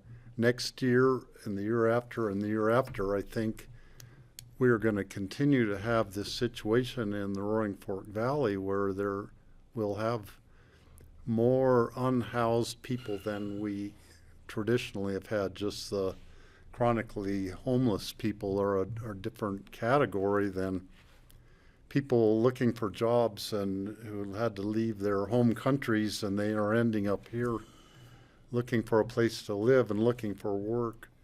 So whatever we can do this year to kind of set up the systems for dealing with a large group of refugees who land on our doorstep all at the same time, I think the better off we will be in the long run. To me, the long-term solution lies in dealing with climate change and improving the living conditions in the countries from which the people come, so they stay home or they want to go home because it's better there. They can be in their own country with their own culture, their own language, and have a good life there and not be living in a tent or under a bridge or in their car here. So that's just some thoughts I've been having about the situation with the people from Venezuela. Thanks, Steve. Thank you. Jake, if I could piggyback a little bit on Steve's comments, I think one of the near-term challenges between what we're struggling with right now and kind of the bigger fixes that you're talking about, Steve, is because of a lack of national policy, and we still don't yet have really a statewide framework for dealing with this. It creates a little bit of I guess the closest analogy would be kind of a tragedy of the commons public policy issue, where the communities that stand resources up are likely, if they're not equitably distributed across a region or within a state or within a nation, it tends to create hotspots where the demand will quickly override the supply, if you will. And so, you know, we are a little challenged, right? In that by being an entity that's interested in trying to figure out kind of the short and medium, and, you know, I'm not even sure how we participate in the longer term conversation that you just brought up, Steve. That, you know, we do kind of have this problem, and that's why so many cities are crying out for help right now. You start providing services and such, and it does make you a magnet if there's an absence of services somewhere else. And so the rational action is sometimes no action at all, which doesn't make it the right action. So that's something that we've got to figure out as we're looking at what our short and long-term kind of response is going to be. Thanks for that, John. Yeah, this is it seems like such a huge conversation. Our contribution to it is going to be relatively small, but it seems that we have to participate, and you know, maybe we can figure out some way to create more balance. It would be nice to dump money on Venezuela, but probably wouldn't want to do that until their government changes, and even then, that may not be the answer. So, Well, and have we assessed like all of our potential spaces for temporary shelter?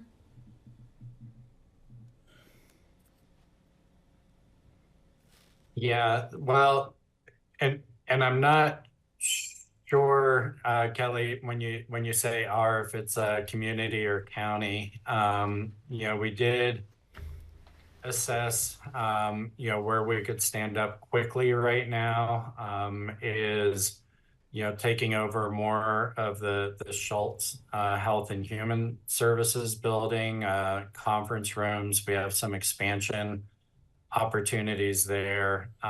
We don't feel like for the near term that's ideal for a few reasons. You know, not least of which we're potentially displacing other services in the building, and you know, we're introducing another population that has different kind of management and service needs from the emergency sheltering and almost transitional sheltering that we're already doing in the Schultz building. That's why, you know, we're looking to see if there's opportunities with our faith-based community, if we could provide them support to provide just kind of temporary to get through the winter while we try and figure out some of these thorny or long-term planning issues. The reason we haven't tapped into some of our other emergency sheltering kind of options, which would be, for example, the schools, is same kind of issues that, you know, unlike a traditional emergency where maybe those facilities would no longer be in use and available, that's not really the case now. It may be that we need to cascade to those if faith-based options are not available. But Well, the like- faith-based, yeah. Yeah.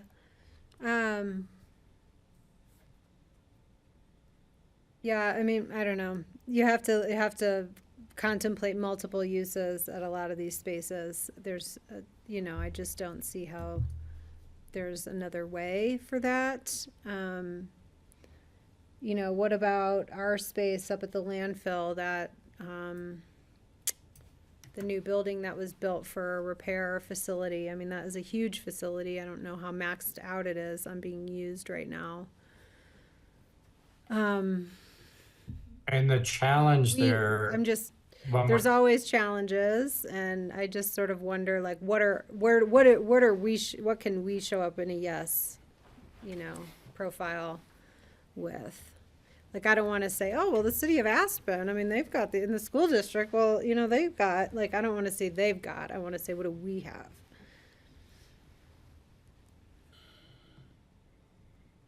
Well, like I said, we have really the Schultz that is on bus lines, available with services. We have identified that, and that is something we could bring to the table. The landfill has some transportation issues and such associated with it. It's not, it's not easy walking distance. There are probably other environmental concerns as far as having people living there. Optics. We're not talking about people living here. I mean, we're hearing from Denver, they're moving people in 14 days, So I don't know. It doesn't seem like this is the conversation to sort of tee up those solutions, but that's how I'm thinking. Like, what can Pitkin County do in a temporary way? Anyway. Yeah, it's tough, especially in the winter. But we could be looking, I'm sure you've contemplated other options on places on our land that we could do something like, I don't know if by Public Works there's a patch of land, or something that has maybe closer utility or infrastructure access. My guess is you've thought about all that. I don't want to go down a list right now because it just might either cause false hope or unnecessary concern. But I think we all recognize how complex and difficult this is going to be, and we don't know what to anticipate. I was thinking about how the IMT is put together to run the X Games, and how they all look forward to getting together to do a practice scenario with the X Games, and who knows, maybe what they're practicing there will come into use if we have a larger influx of immigrants in the cold time of the year. Those emergency questions need to be answered somehow. So I know the work's being done, and it's an uncomfortable conversation. So I don't know how to leave it other than to say that. And thanks for that info on what's happening in Denver. It seems to me that Denver is rising to the challenge in a remarkable way. I had no idea that I heard they were buying hotels. I didn't know what they had budgeted, but it's pretty remarkable what they're doing. And I heard that there was 2,400 new students in the schools now, primarily Venezuelans, that they have to figure out how to accommodate. So I think Denver's doing their best. We can probably learn from them, and this will be an interesting conversation. There's a hotel in Denver that I used to stay at when I was going to CCI that was purchased for a transitional housing project for the city of Denver a couple of years ago. So they have, I think, a lot more opportunities for purchasing older sort of rundown hotels that are something that could be converted into regular housing for people. We don't have that in Aspen for sure. If something comes available that's kind of run down, the price of it is so high just because of its location that it's not really a practical solution. Right. I know. I agree with you, and it's also hard to. We can't say that thinking that it doesn't really let us off the hook. Mm-hmm. We need to get think more creatively to come up with the solutions. Right. Lindsay, is there anything else you want to share with us? No. Yeah. Not necessarily that's relevant. I think the one of the pieces of information I got from Denver that might be helpful, and it kind of sounds like we're all just grappling with this a little bit about how we respond, but is that they have some pretty specific emergency winter shelter protocols. So when the temperature drops below a certain temperature and for how long, they stand up these warming centers. They're working with libraries, they're working with rec centers, kind of where people go during the day and then where they're going at night. So that's given me some food for thought more on the long-term planning for kind of winters looking forward. And as for right now, just looking close to home and asking our faith community and kind of starting to look at that immediate solution. That's all. Well, thank you. Thanks for thinking about it. Is there like a standard case number that a case manager would handle in a situation like this? That is a great question. I don't Just know. like, if we have to think about like sort of staffing up or whatever, what would that look like? It just depends on the need too. So if it's just like pathway to citizenship, and if that's what we're really looking at, then that seems to be more of an entity, an organization who's working with people as they're kind of coming or churning or going through the door. But if there are more needs, like some of the requests that we have gotten are for like pregnant mommies or, where there's just more needs, they're more vulnerable, then that's going to be a different level of case management. Are you are you here for this? You guys got ahead of me, so. Oh, okay. Come on down, have a seat. Oh, there's Parker. Yeah, Parker Hey, walked in. Sorry, we're running early. Okay. I was stuck on a phone call with the press for something totally unrelated, so as soon as I got out, I ran here and you guys already started, so I apologize. Great. Thanks for joining and listening in. It occurred to me you might want to be here for this. Is there anything you want to add, or do we want to say anything else to Parker? Parker, if you want to just kind of brief on the role that you've been playing in doing a soft stand-up of our emergency support functions, that might be helpful for the board. Sure. Yeah, so I'm filling the role of the interim emergency manager for this time.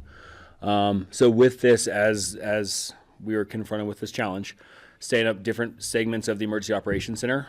We have different emergency service functions, and we stood up mass housing, which Lindsay is the head of, public health, which is ESF 8, and then we have our outreach or our communications piece, which is ESF 15.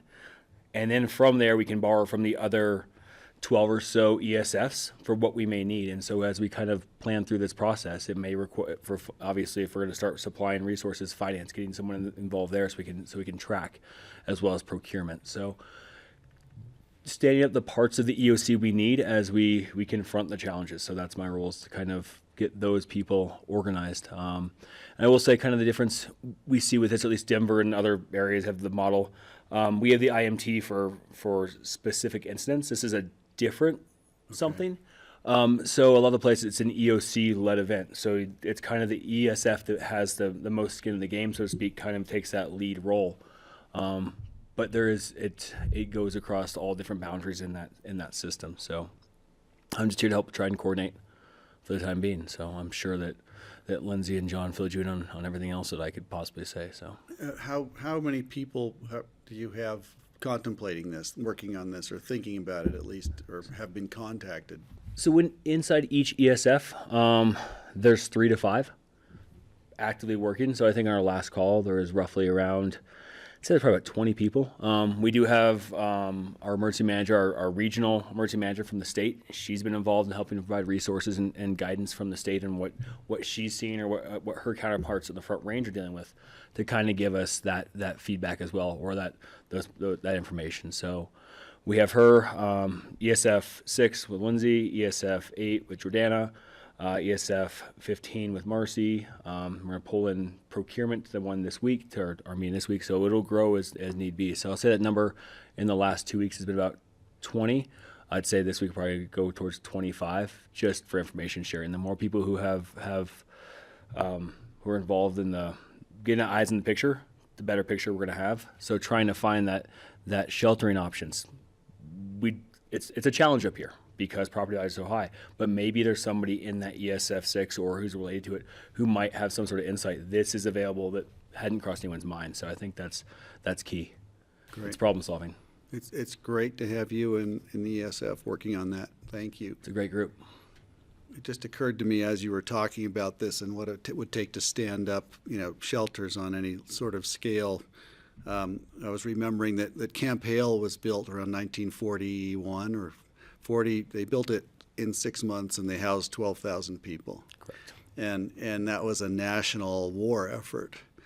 But it's just kind of good to keep that in context when we think how impossible it is to do things, that when it becomes necessary, we figure it out. And you guys are the best example of that. It's a great group of people, and they're all very invested, and everyone's working hard, and we truly want to be ahead of this as much as we can be. Great. Yeah, thank you. Thanks, Parker.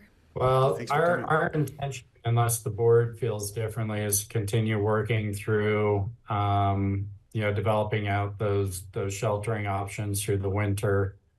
The state is supposed to be giving us a briefing on state policy, response policy with newcomers. I don't know that we're going to see anything significantly different from that conversation, but Parker, if I recall, that actually is coming up the next get together of all the Western Slope emergency managers. Is that right? Yeah, I have to look at my calendar. Everything's with X Games and everything else going on. Everything's a blur, so to speak. I live off the calendar, so. I believe it's next week. So we'll keep tracking that for the long term, but in the near term, we'll keep watching what's happening in our community and trying to have a collaboration where we can stand up emergency shelter as necessary quickly, unless the board feels differently. Great. Thanks, John. Anything else? I think we're finished with that then.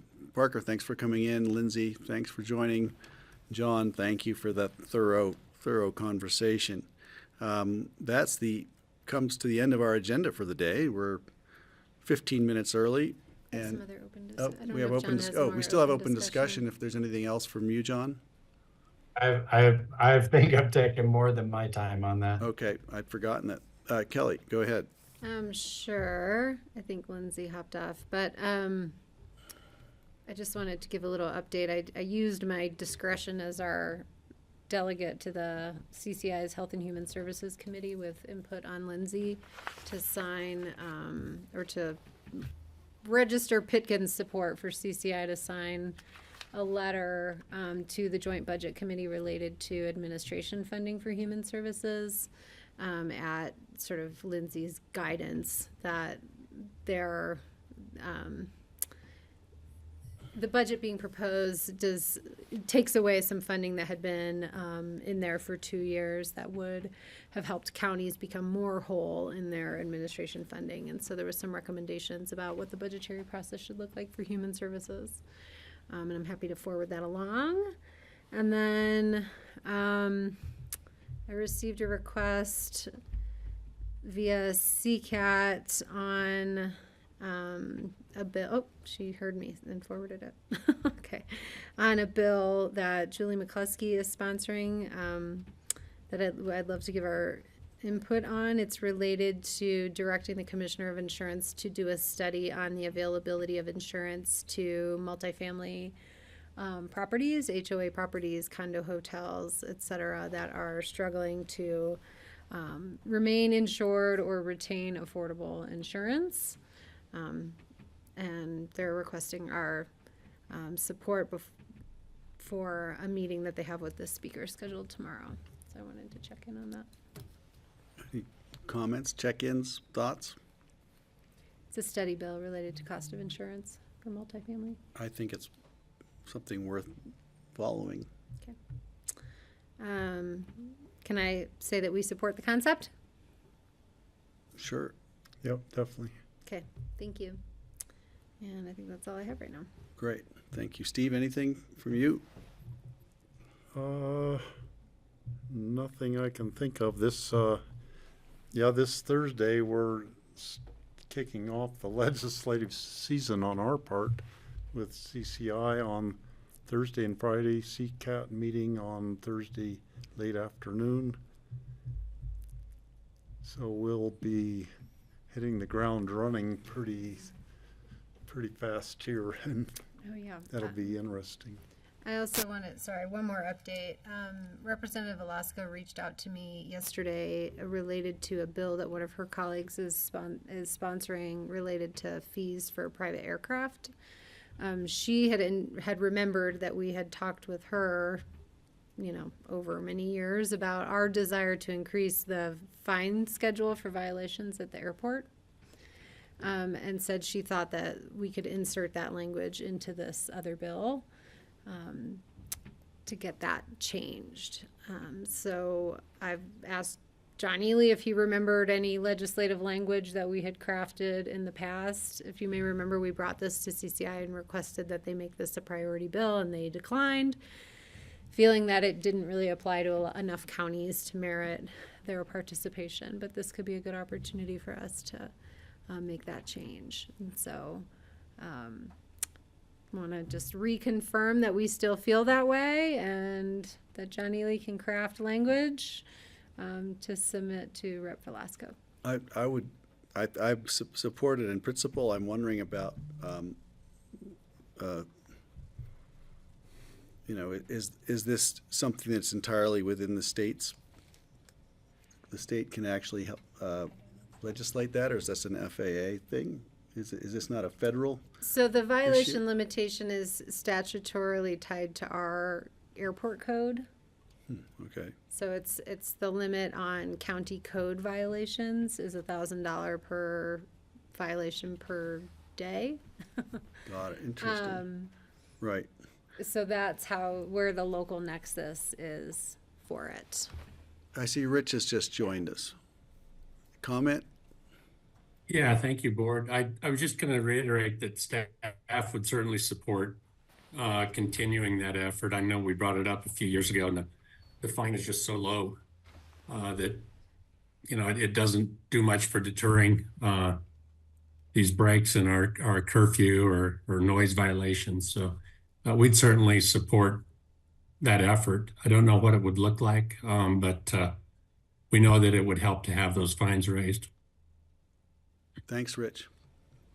Great. I think you have our support. Thanks. Yeah. Thanks for joining. Rich, I'll loop you in. Excellent. Okay. Anything else? I don't have anything for you. I think what I'd like to do is adjourn the meeting. It's 3:22. We're 8 minutes early, and that's it for our work session for today. See you tomorrow. See you tomorrow. Thanks. Thanks, John.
Those are hard.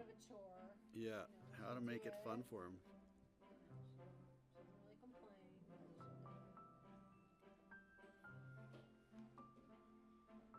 Yeah, that's hard. Willow is that way. Willow has decided she kind of likes playing the piano.